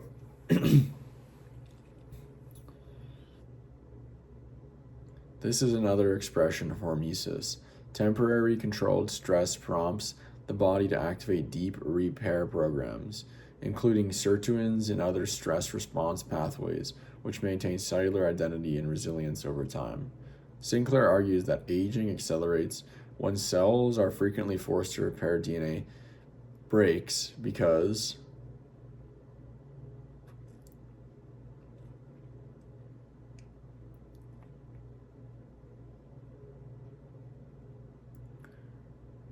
repair enzymes permanently remove sections of DNA during each cycle. Repeated repairs cause epigenetic regulators to lose their positioning. It's got to be that, right? This hits the core of Sinclair's information theory. Every time DNA breaks occur, even if perfectly repaired, the epigenetic regulators that respond to the break wander from their usual positions. Over time, they don't always return correctly, leading to epigenetic drift and loss of cellular identity. In lifespan, Sinclair highlights reprogramming factors like OSK primarily because they strengthen telomeres to maintain unlimited replicative capacity, convert adult cells into stem cells without altering epigenetics, reset epigenetic patterns to restore youthful cellular functions. That's got to be it, right? Reset epigenetic patterns to restore youthful cellular functions. These are reprogramming factors like OSK. Yep, reprogramming factors like OSK, a subset of Yamanaka factors, can rewind the epigenetic clock without erasing cell identity entirely. For Sinclair, this is the strongest evidence that aging is an information problem and that restoring that information can reverse biological age. 80-20 summary of lifespan.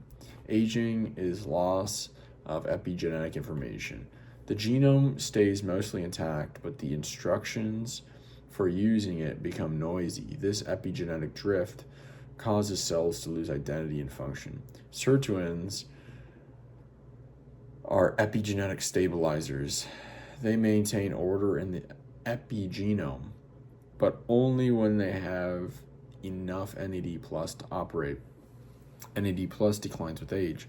Lower NAD+ equals less sirtuin activity equals increased epigenetic chaos. Restoring NAD+ boosts the body's repair system. I take NAD+, but I'm pretty young, so. Hormesis activates longevity pathways. Short bursts of stress, exercise, heat, cold, fasting signal to the body to switch from growth mode to repair mode. Aging may be reversible.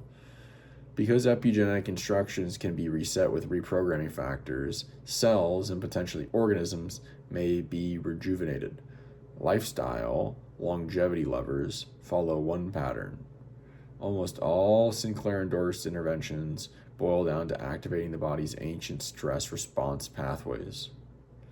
All right, that's pretty much it. It's all a huge part about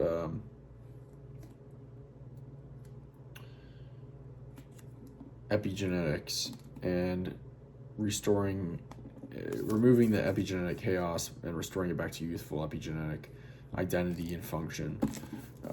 And sirtuins with cofactor NAD plus play a big role in that, according to Sinclair. So that's it for today. Talk to you tomorrow. See you.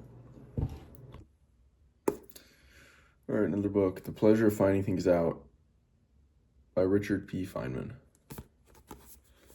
The Pleasure of Finding Things Out is a magnificent treasure of the best works of Richard P. Feynman. Interviews and speeches, lectures and articles.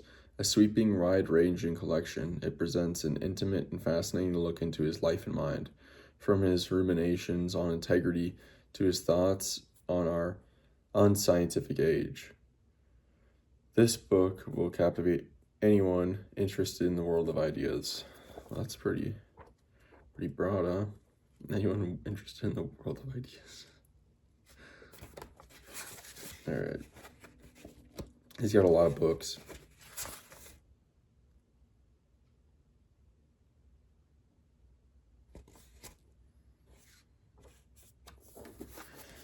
All right, let's do it.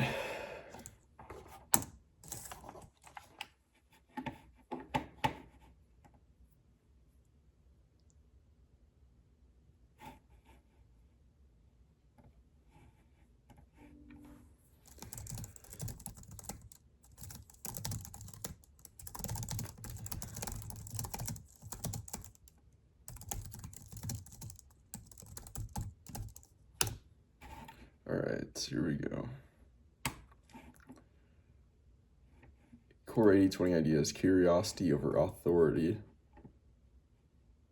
understanding over memorization, doubt as honesty, science as a method of disproof, and joy in exploring reality directly.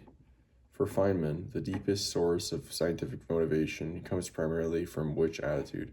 Seeking recognition from experts who validate good research, feeling curiosity that drives personal exploration of how things work. Gotta be that. Feynman repeatedly emphasizes that real science begins in personal curiosity, the inward desire to see how nature behaves independent of authority, prestige, or agreement. This motivation explains most of his approach. Experiment first, doubt assumptions, play with ideas, and enjoy the discovery for its own sake. Feynman argues that scientific integrity depends most on which practice. Presenting conclusions in a confident, unqualified manner, reporting only results that support the main hypothesis, disclosing uncertainties and possible alternative explanations. Yeah. For Feynman, scientific integrity is fundamentally about bending over backwards to show what might be wrong with your idea. Uncertainties, alternative explanations, and limitations. Honesty and doubt is the core mechanism that keeps science self-correcting.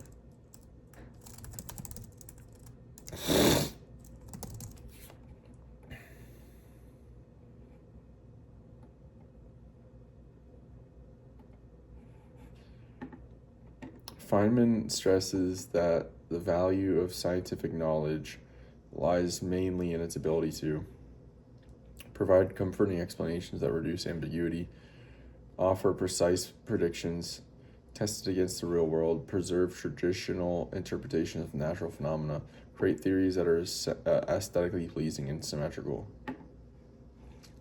The value of scientific knowledge lies mainly in its ability to, I don't know,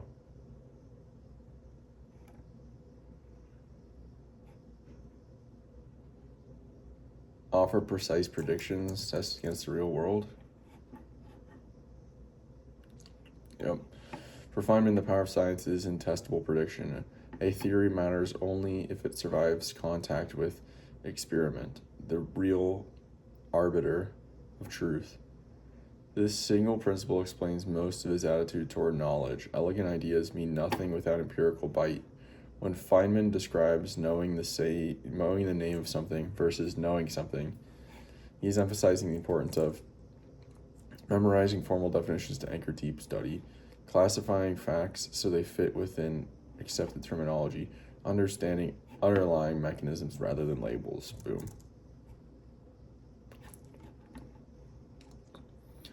Feynman's classic distinction highlights that labels don't generate understanding. What matters is grasping how something actually works, the mechanisms, interactions, and behaviors.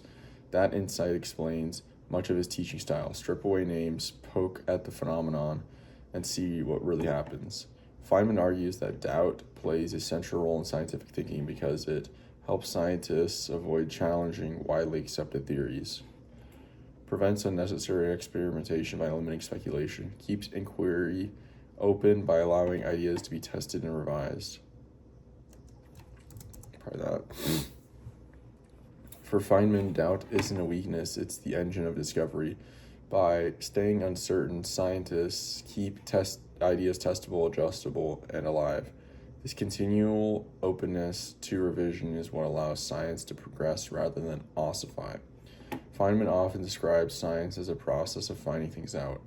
At its core, this process relies on, or most on, starting with authoritative explanations and extending them cautiously, allowing hypotheses to guide observations regardless of outcome, letting nature answer back through experiment rather than assumption, constructing theories that remain consistent with earlier scientific models. Not A or D. Often describes science as a process of finding things out. At its core, this process relies most on allowing hypotheses to guide observations regardless of outcome, letting nature answer back through experiment rather than assumption. It's got to be that, right?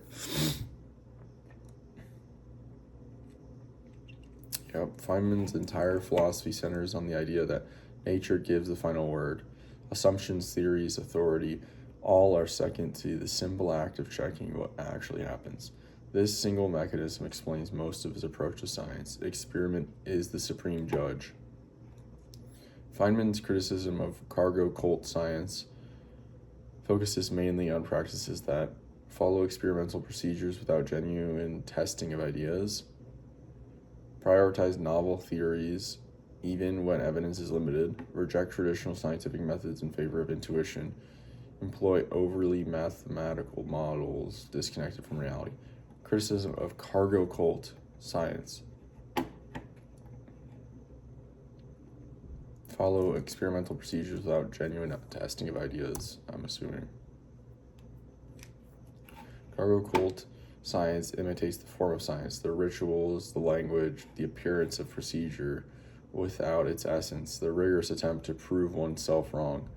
Feynman's point is that real science requires deep honesty, not surface imitation. For Feynman, the joy of discovery is most closely tied to which mindset? Seeking final answers that remove all uncertainty, viewing problems as puzzles to be played with and explored. I'm going to say that.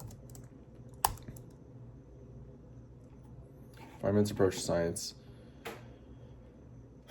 Feynman approaches science like a playful puzzle. The pleasure comes from tinkering, exploring, poking at nature, and seeing what surprising patterns emerge. This playful curiosity explains why he found discovery intrinsically rewarding, independent of recognition or certainty. Feynman often warns against relying too heavily on authority. His main reason is that authority simplifies theories in ways that improve communication, can discourage independent checking against reality. I'm going to save that. Feynman's core warning is that authority can subtly stop people from looking for themselves. Once ideas are accepted because someone important said them, the essential scientific act, checking against reality, is lost. Independent verification is the safeguard that keeps science honest. The overarching theme of the pleasure of finding things out is that science advances primarily through accumulating facts that fit comfortably within existing theories, protecting established explanations from contradictory data, exploring nature with curiosity, honesty, and experimental testing. That one.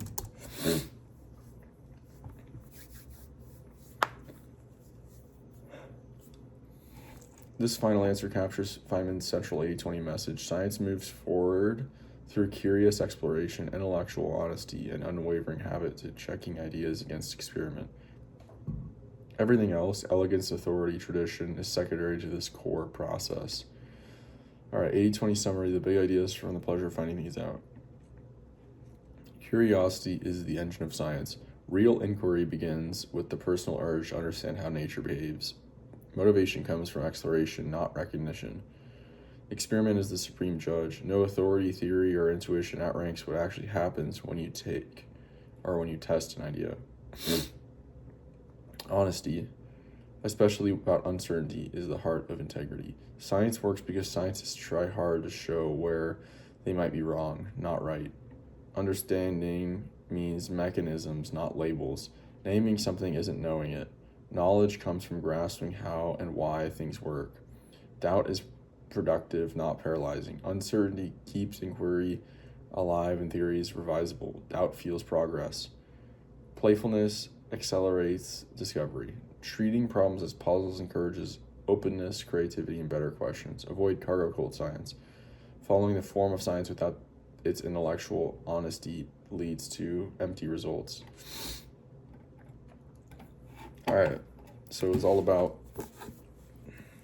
trying to prove yourself wrong, doubting assumptions, doubting authority, exploring with experiments, and verifying with experiment, and also just being driven by curiosity and the pleasure of finding things out. So that's it for now. Talk to you later soon.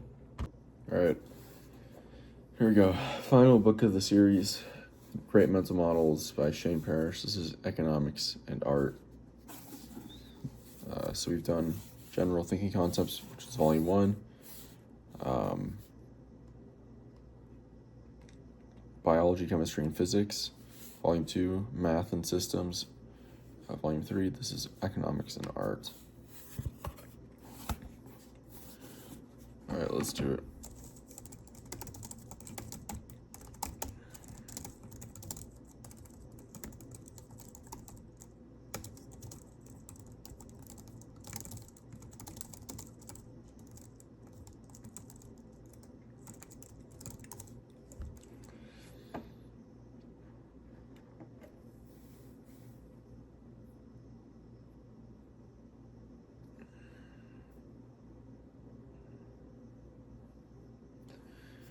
Okay, this book blends economic reasoning with creative decision making.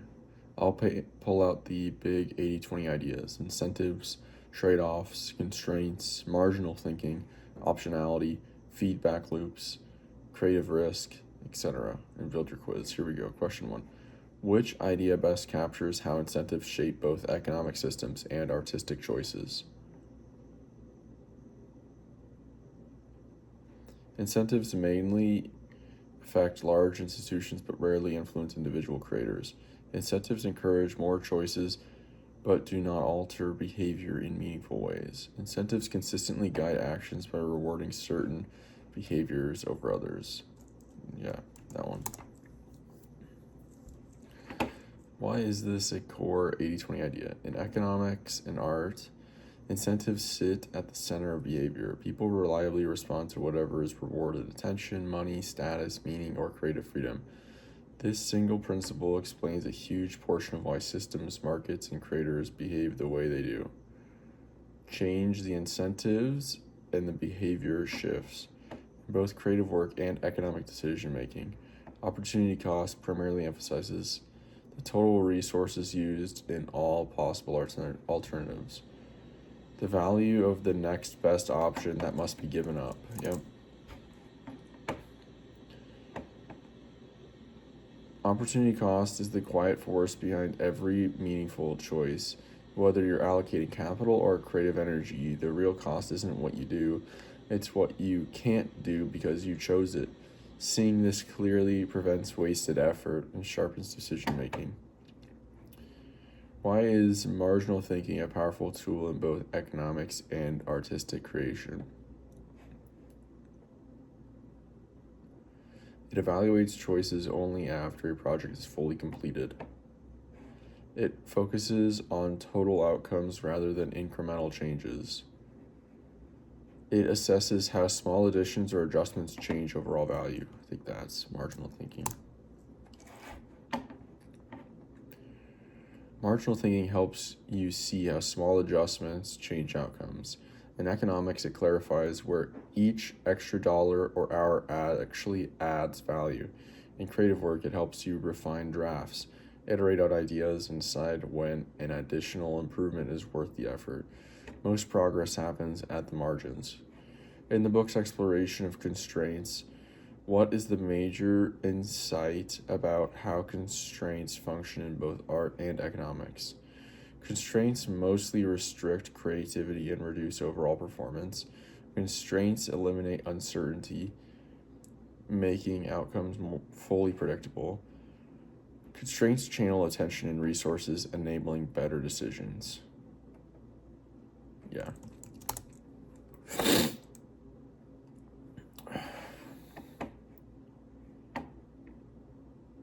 Constraints aren't just limits, they're structure. In both markets and creative work, constraints narrow the field of possibilities, which intensifies focus and clarifies trade-offs. By forcing choices, they make better decisions possible and often spark creativity. Artists thrive with creative boundaries. Markets coordinate scarce resources through the same mechanism. Feedback loops play a major role in both economic systems and artistic development. What makes them so powerful? They randomize outcomes and reduce the role of deliberate choices. They allow small actions to compound as results influence future behavior. They ensure performance improves at a constant, predictable rate. They separate short-term signal from long-term consequences automatically. It's got to be. They allow small actions to compound as results influence future behavior. Feedback loops explain why systems evolve the way they do. In both markets and creative work, early results feed back into future decisions, shaping behavior, amplifying strengths, and exposing weaknesses. Small inputs can compound into large outcomes when the loop reinforces itself. Optionality is highlighted in the book as a key principle for navigating uncertainty. What best captures its essence?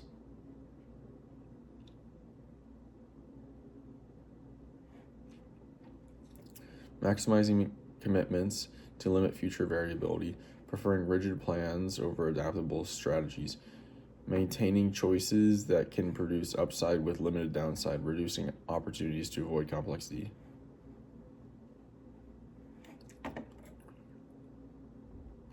Optionality is highlighted in the book as a key principle for navigating uncertainty. What best captures its essence? Maximizing commitments to limit future variability, preferring rigid plans over adaptive strategies. It's got to be maintaining choices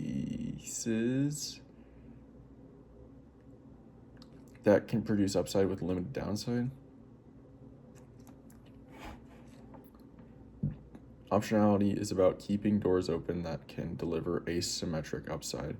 In certain environments, whether markets or creative pursuits, options with limited downside but large potential upside are disproportionately valuable.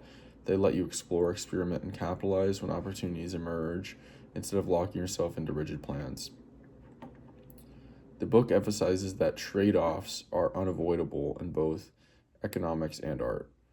What is the central insight of this model? Most decisions allow multiple goals to be achieved without compromise. Choosing one path inevitably means giving up valuable alternatives. That's got to be it. Trade-offs are the backbone of both economic reasoning and creative strategy. Because resources, time, attention, capital, energy are limited, choosing one direction always means sacrificing others. Seeing trade-offs clearly helps you avoid wishful thinking and make disciplined decisions. The book describes models as lenses. What is the key idea behind using multiple models when making decisions? A single strong model is usually enough to explain most situations. Different models overlap so heavily that they rarely change conclusions. Multiple models reveal different aspects of a problem, reducing blind spots. Yep, that's got to be it. No single model is sufficient. Every model highlights some patterns and hides others. By using multiple lenses, you see the problem from different angles, uncover hidden dynamics, and avoid being trapped by one way of thinking. This dramatically improves decision quality with minimal extra effort. In both markets and creative work, the concept of signals helps explain what kind of behavior. Actions that communicate information to others intentionally or not. Behaviors that remain completely private and unobserved. Choices that prioritize emotion over logic in all situations. Decisions that remove uncertainty by guaranteeing future outcomes. Concept of signals helps explain what kind of behavior, actions that communicate information to others intentionally or not. That sounds like signals to me. Signals are behaviors that convey information, sometimes deliberately, like branding, craftsmanship, or pricing, sometimes unintentionally, like inconsistency, hesitation, or poor quality. In both art and economics, people read signals to infer credibility, skill, value, and intentions. Understanding this explains a huge portion of real-world behavior. The book draws parallels between market experimentation and artistic iteration. What is the shared 80-20 principle? Repeating the same approach eventually solves most problems. Early failures are usually final and should be avoided. Small experiments reveal valuable information at low cost. It's got to be that. Both markets and creators learn fastest through small, low-cost experiments. Each iteration reveals information about what works, what doesn't, and where the upside is hidden. This minimizes downside risk while maximizing learning, the essence of adaptive progress in uncertain environments. All right, your 80-20 summary. Here are the big recurring patterns from the Great Mental Models, Volume 4, Economics and Art, the ideas that explain most of the rest. Incentives drive behavior. Change the reward structure and you change the system, whether it's a market or creative process. Opportunity cost clarifies real choices. Every yes is also a no. Seeing the next best alternative reveals the true cost of an action. Marginal thinking improves decisions. Small incremental choices often create the biggest change. Progress comes from iterating at the margin. Constraints enable better outcomes. Limits focus attention, reduce noise, and spark creativity. They channel effort rather than restrict it. Feedback loops compound results. Actions create signals. Signals guide future actions. Small inputs can spiral into powerful outcomes. Optionality is protection plus upside. Keep choices open with limited downside and large potential payoff, especially under uncertainty. Trade-offs are unavoidable. Scarcity makes every choice a sacrifice. Clear thinkers don't pretend otherwise. Multiple models equals fewer blind spots. No model is complete. Combining perspectives produces better judgment and more robust decisions. Signals transmit information. In creative work and markets, people interpret actions as messages about value, credibility, and intent. Small experiments accelerate learning. Testing, thinking, and iterating beat grand theories and high-stakes bets. All right, that's it for today, or for now. I'll talk to you later today. See ya. All right, here we go. Next book, Fast Asleep. Improve brain function, lose weight, boost your mood, reduce stress, and become a better sleeper, by Dr. Michael Mosley. All right.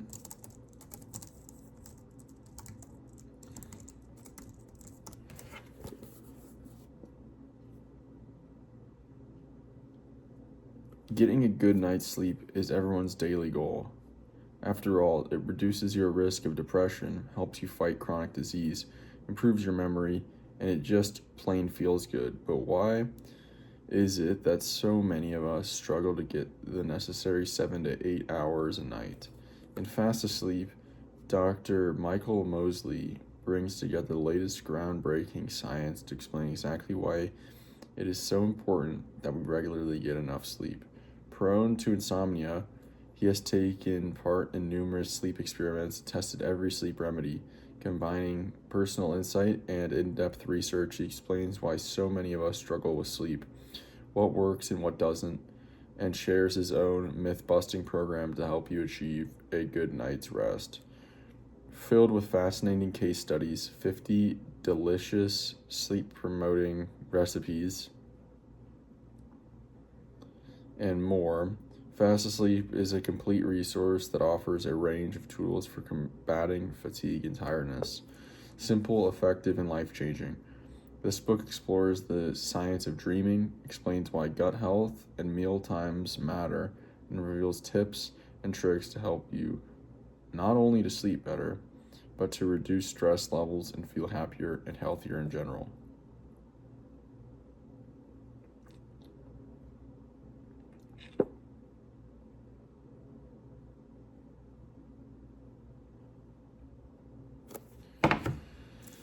Okay, let's do it.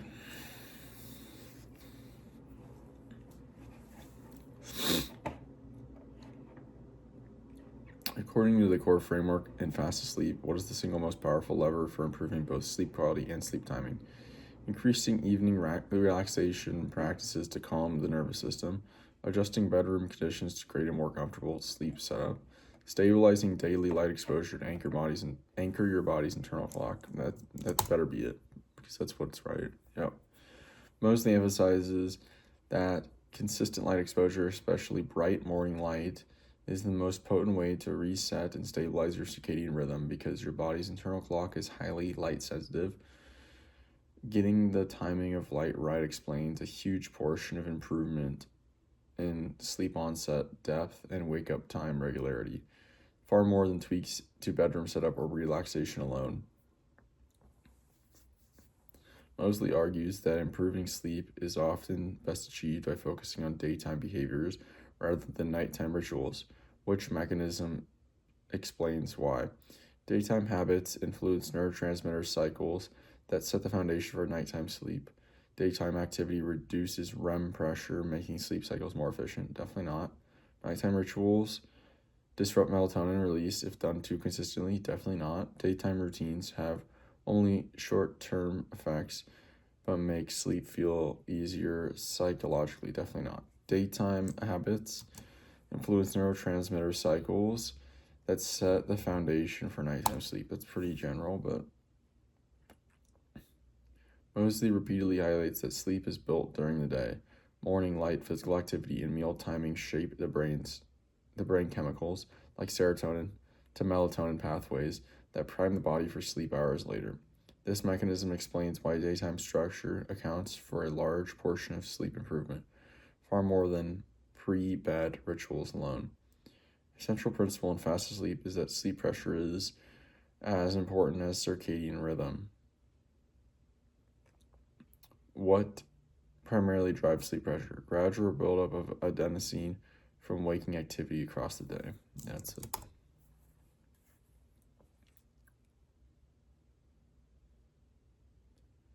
Sleep pressure is largely a function of adenosine accumulation while you're awake.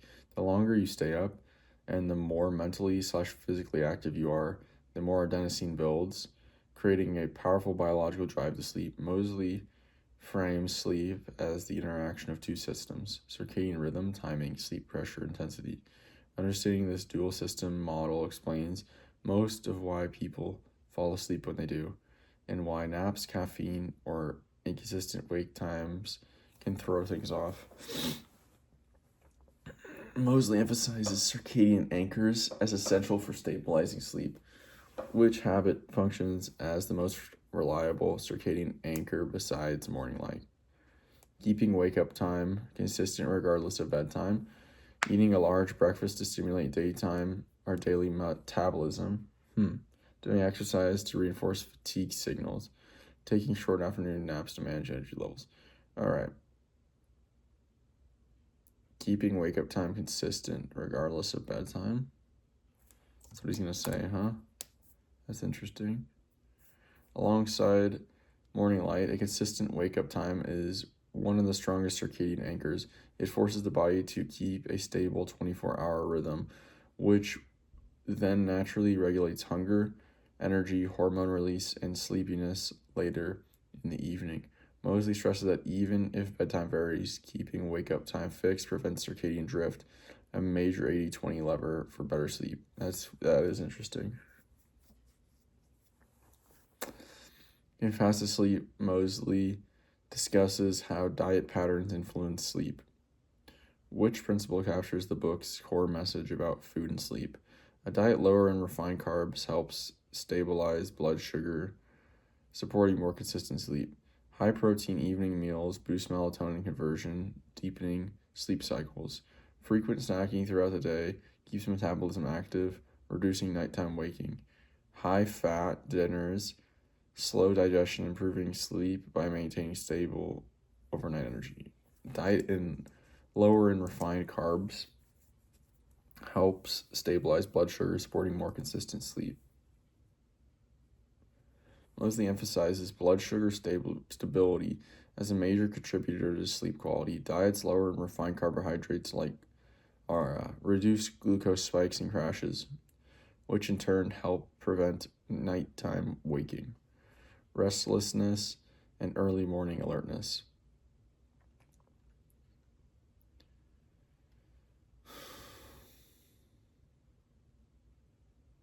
This principle captures the 80-20 of food's role in sleep. Stable metabolic rhythms support stable circadian rhythms. Fast asleep places unexpected importance on gut health and sleep regulation. What is the core mechanism behind this connection? Gut microbes influence sleep-related hormones through the production of neurotransmitter precursors. I'm going to say that one, not even reading the rest.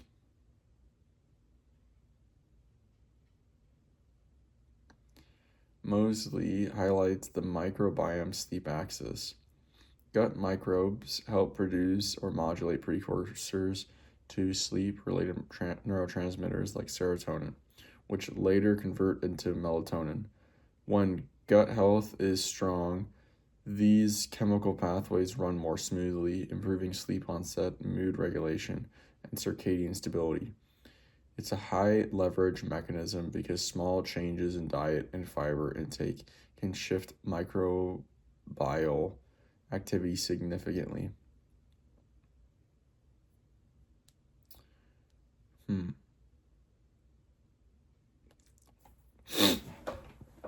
of Mosley's most practical recommendations is time-restricted eating, TRE. What is the primary sleep-related benefit? It increases slow-wave sleep by improving stomach motility at night. It reduces nighttime cortisol spikes by balancing protein intake and aligns digestion with the circadian clock, reducing sleep disruption. C.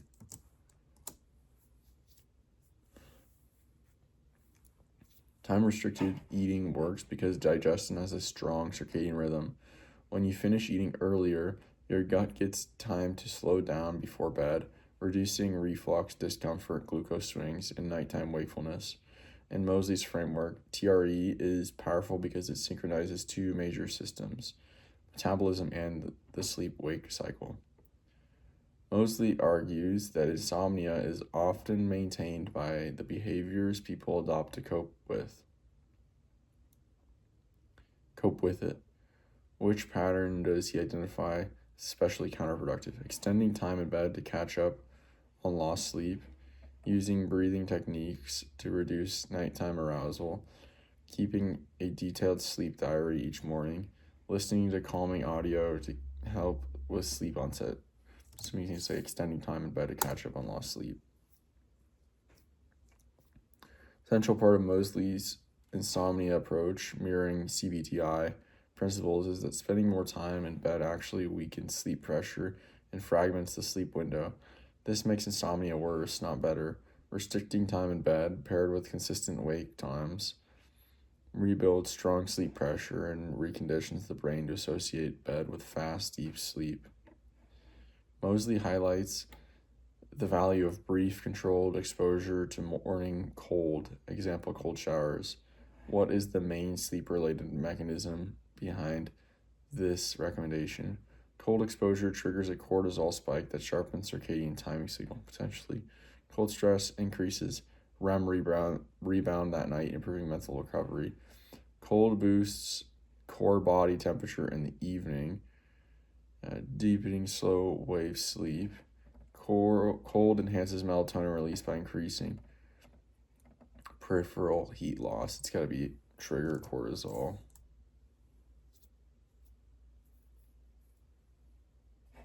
Cold exposure causes a short, sharp cortisol rise early in the day, which reinforces the timing of your circadian rhythm. This anchors wakefulness in the morning and strengthens the body's natural day-night contrast, making it easier to feel sleepy in the evening. Your reasoning, Mosley stresses that sleep environment still matters, but mainly through one dominant pathway. Which one? Minimizing noise to prevent microarousals that disrupt sleep depth. Lowering bedroom temperature to support the body's natural cooling curve. It's got to be the temperature. Mosley emphasizes that while many environmental tweaks are optional, cooling the sleeping environment is consistently impactful because it supports the body's natural evening temperature drop, a major physiological trigger for sleep onset. When the room is too warm, the body struggles to shed heat, which delays falling asleep and reduces deep sleep quality. All right, here's the 80-20 summary of fast asleep. These core principles explain most of the book's practical value.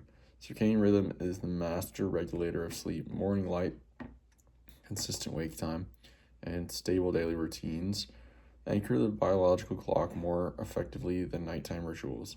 Sleep pressure builds through the day. Adenosine accumulation, activity levels, and avoiding long naps ensure strong pressure that makes sleep come quickly and deeply. Gut health and diet strongly shape sleep. Low refined carbohydrates, adequate fiber, and microbiome-friendly eating supports neurotransmitter balance and nighttime stability. Time-restricted eating aligns metabolism with the sleep-wake cycle. Earlier eating windows reduces nighttime digestion interruption and improves sleep quality. Behavioral patterns can maintain or worsen insomnia. Extending time in bed, irregular wake times, and compensatory habits weaken the sleep drive. Sleep restriction helps reset the system. Environmental tweaks matter mainly via temperature. A cooler room supports the body's natural thermoregulation and boosts sleep onset and depth. I would also say darkness. Morning activation cues, light movement, sometimes cold, strengthen the day-night contrast. The sharper the contrast, the easier it is to fall asleep at night.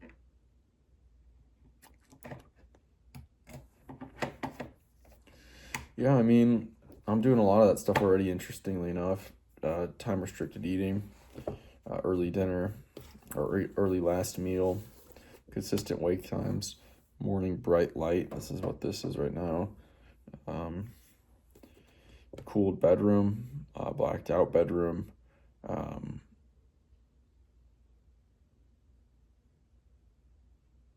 Yeah, I don't really take naps that often anymore. I'm not tired anymore. Got healthy meals and diet by getting rid of toxic foods and lectin foods and increasing the variety of low lectin, GI plants, getting rid of processed foods, and getting low GI foods, only low glycemic index foods. So that's all for now. I'll talk to you later. See ya. All right, another book. The United States in the World Economy, a Regional Geography by John Agnew. I got this book, I think, for free from the UNO library, or like the school. I don't even know what this is, to be honest. Oh, here we go. The United States in the World Economy is a major new textbook survey of the rise of the United States within the world economy and the causes of its relative decline. With the USA being the dominant state in the contemporary world economy, it is vital to understand how it got where it is today and how it is responding to the current global economic crisis. Professor Agnew emphasizes the divergent experiences of different regions within the USA, and in so doing provides a significant new regional geography, tracing the historical evolution of the USA within the world economy and assessing the contemporary impact of the world economy upon and within it. No existing treatment covers the subject with equivalent breadth and theoretical acuity, and the guiding politico-economic framework provides a coherent, radical perspective within which the author undertakes specific regional and historical analysis. The United States and the world economy will prove required reading for numerous courses in regional geography, area studies, and the geography of the United States. Interesting.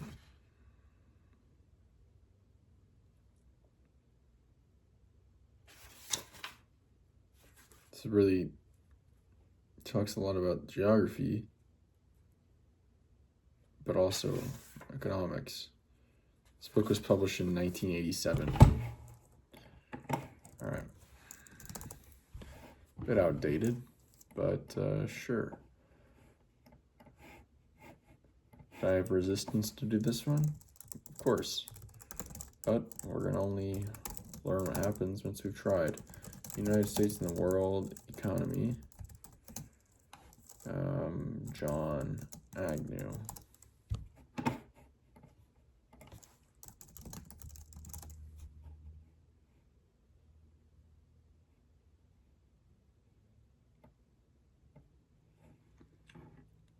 All right.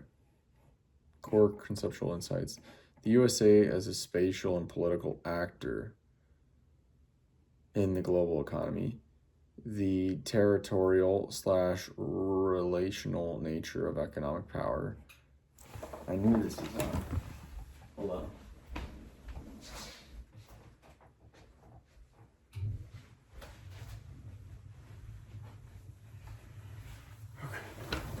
The shifting geography of production and finance, the limits of viewing the U.S. as an all-powerful hegemon, and the interdependence between domestic structures and global roles.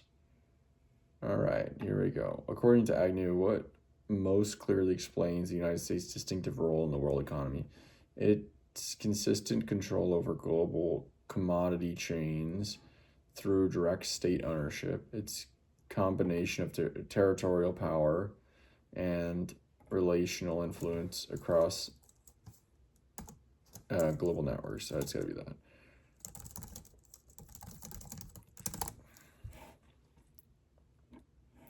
Agnew argues that U.S. power is not just territorial control of a large, resource-rich state, nor just relational influence through networks, finance, and norms, but the interaction of both. This combined form explains why the U.S. has been able to shape global flows even without dominating every sector. For Agnew, why is this the idea of the U.S. as an all-powerful hegemon misleading? It assumes the U.S. can regulate global markets without relying on foreign investment. It treats global economic order as fully determined by military primacy alone. It overlooks how U.S. influence depends on changing global economic structures. It suggests that geopolitical rivalries no longer affect international production patterns. It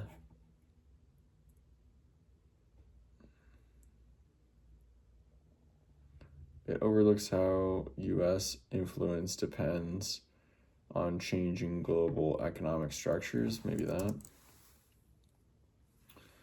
Agnew emphasizes that U.S. power is situational. It operates within evolving global structures of production, finance, and governance. Calling the U.S. an all-powerful hegemon ignores how its influence rises or narrows depending on these shifting arrangements.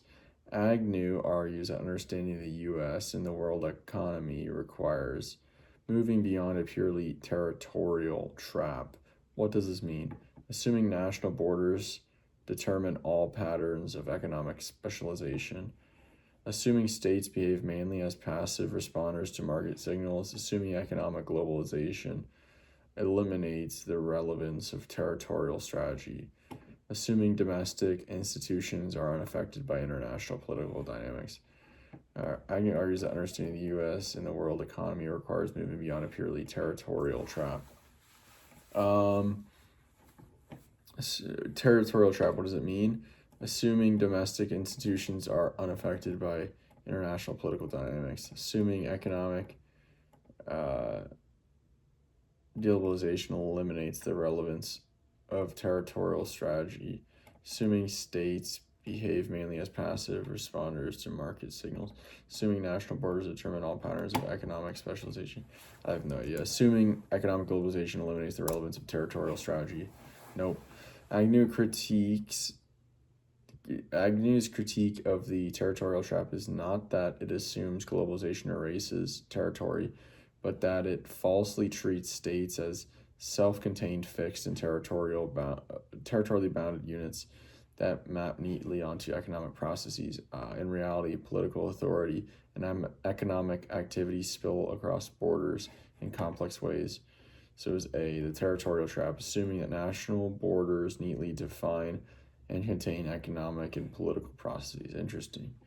In Agnew's account, what best explains the shifting geography of production in the late 20th century?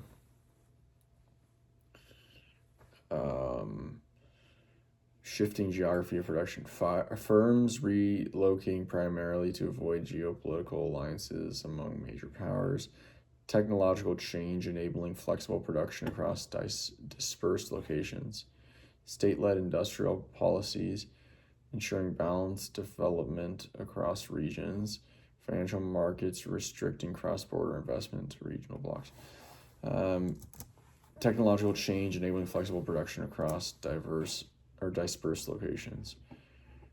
Agnew highlights how new technologies, organizational innovations, and flexible production strategies allow firms to separate design, manufacturing, and assembling across multiple regions. This dispersion reshapes the global economic map far more than simple cost comparisons or political alliances alone.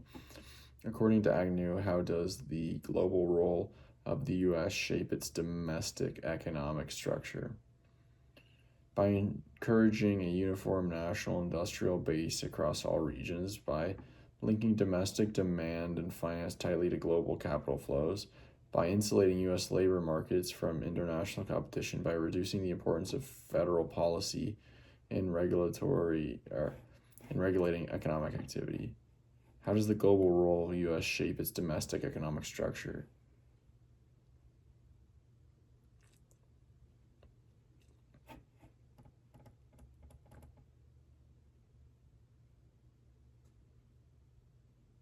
I don't even know. By linking domestic demand and finance tightly to global capital flows. Agnew stresses that the U.S. domestic economy is deeply entangled with global flows of capital, consumption, and production. American finance, consumer demand, and even regional development patterns are shaped by the country's outward-oriented economic role, making domestic structures inseparable from global dynamics. Agnew argues that U.S. financial power operates less through direct control and more through what mechanism? Setting mandatory global lending quotas for private banks, centrally planning exchange rates for major trading partners, creating self-contained credit systems independent of foreign actors, shaping global financial norms that anchor investment and liquidity flows. That one. Agnew emphasizes that U.S. financial power is largely structural. It shapes the frameworks, expectations, and norms through which global finance operates. Rather than commanding every transaction, the U.S. influences how markets are organized and how liquidity moves.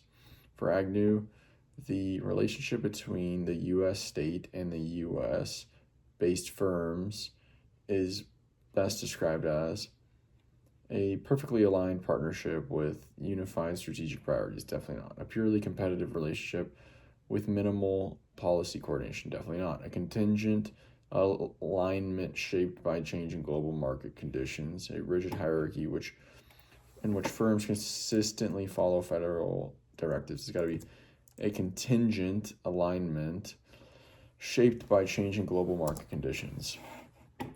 Agnew argues that U.S. firms and the U.S. state are neither fully aligned nor fully separate. Their interests often align, but that alignment is situational, shaped by global competition, technological change, and shifting market structures. This contingent relationship helps explain both the reach and the limits of U.S. global influence. Which statement best captures Agnew's view of globalization's impact on U.S. territoriality? Which statement best captures Agnew's view of globalization's impact on U.S. territoriality? Globalization reduces territorial strategy to military control alone. Globalization makes territorial strategy irrelevant for economic power. Globalization transforms how territory is used rather than eliminating its importance. That one.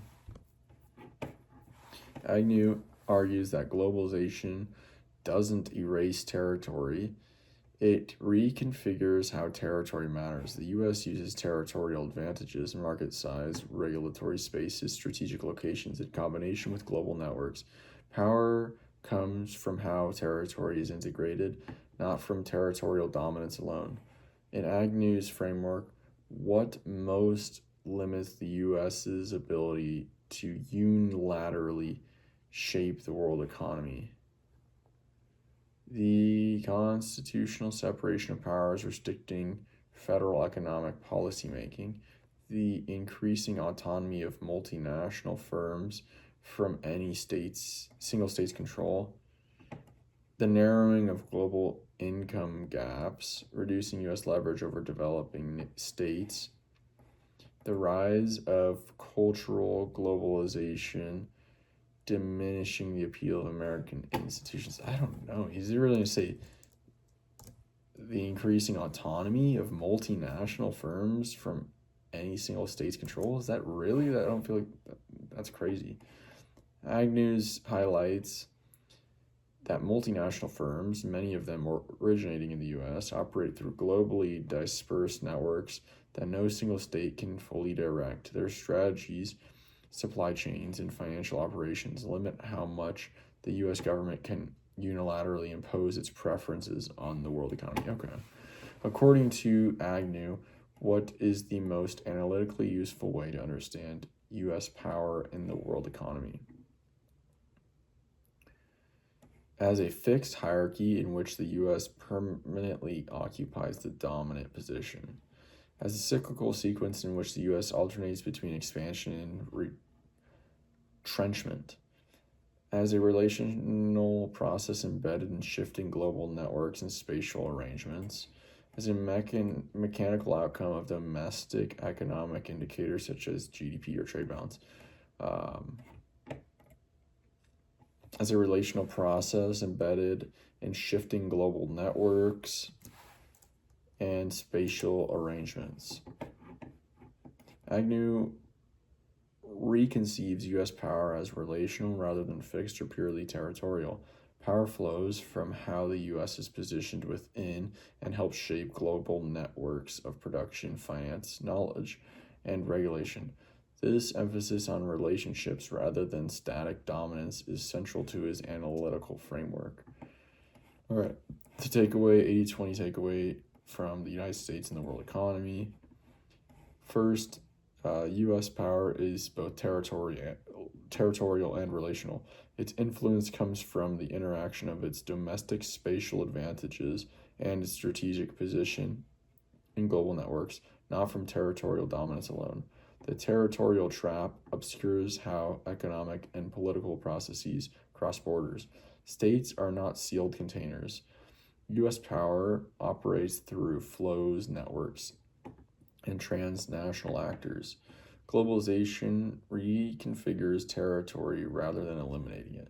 Production, finance, and regulation stress stretch across space, but the U.S. still leverages its territory in new ways. U.S. domestic structures are intertwined with global economic roles. Financial markets, consumer demand, and regional development are shaped by the country's global orientation.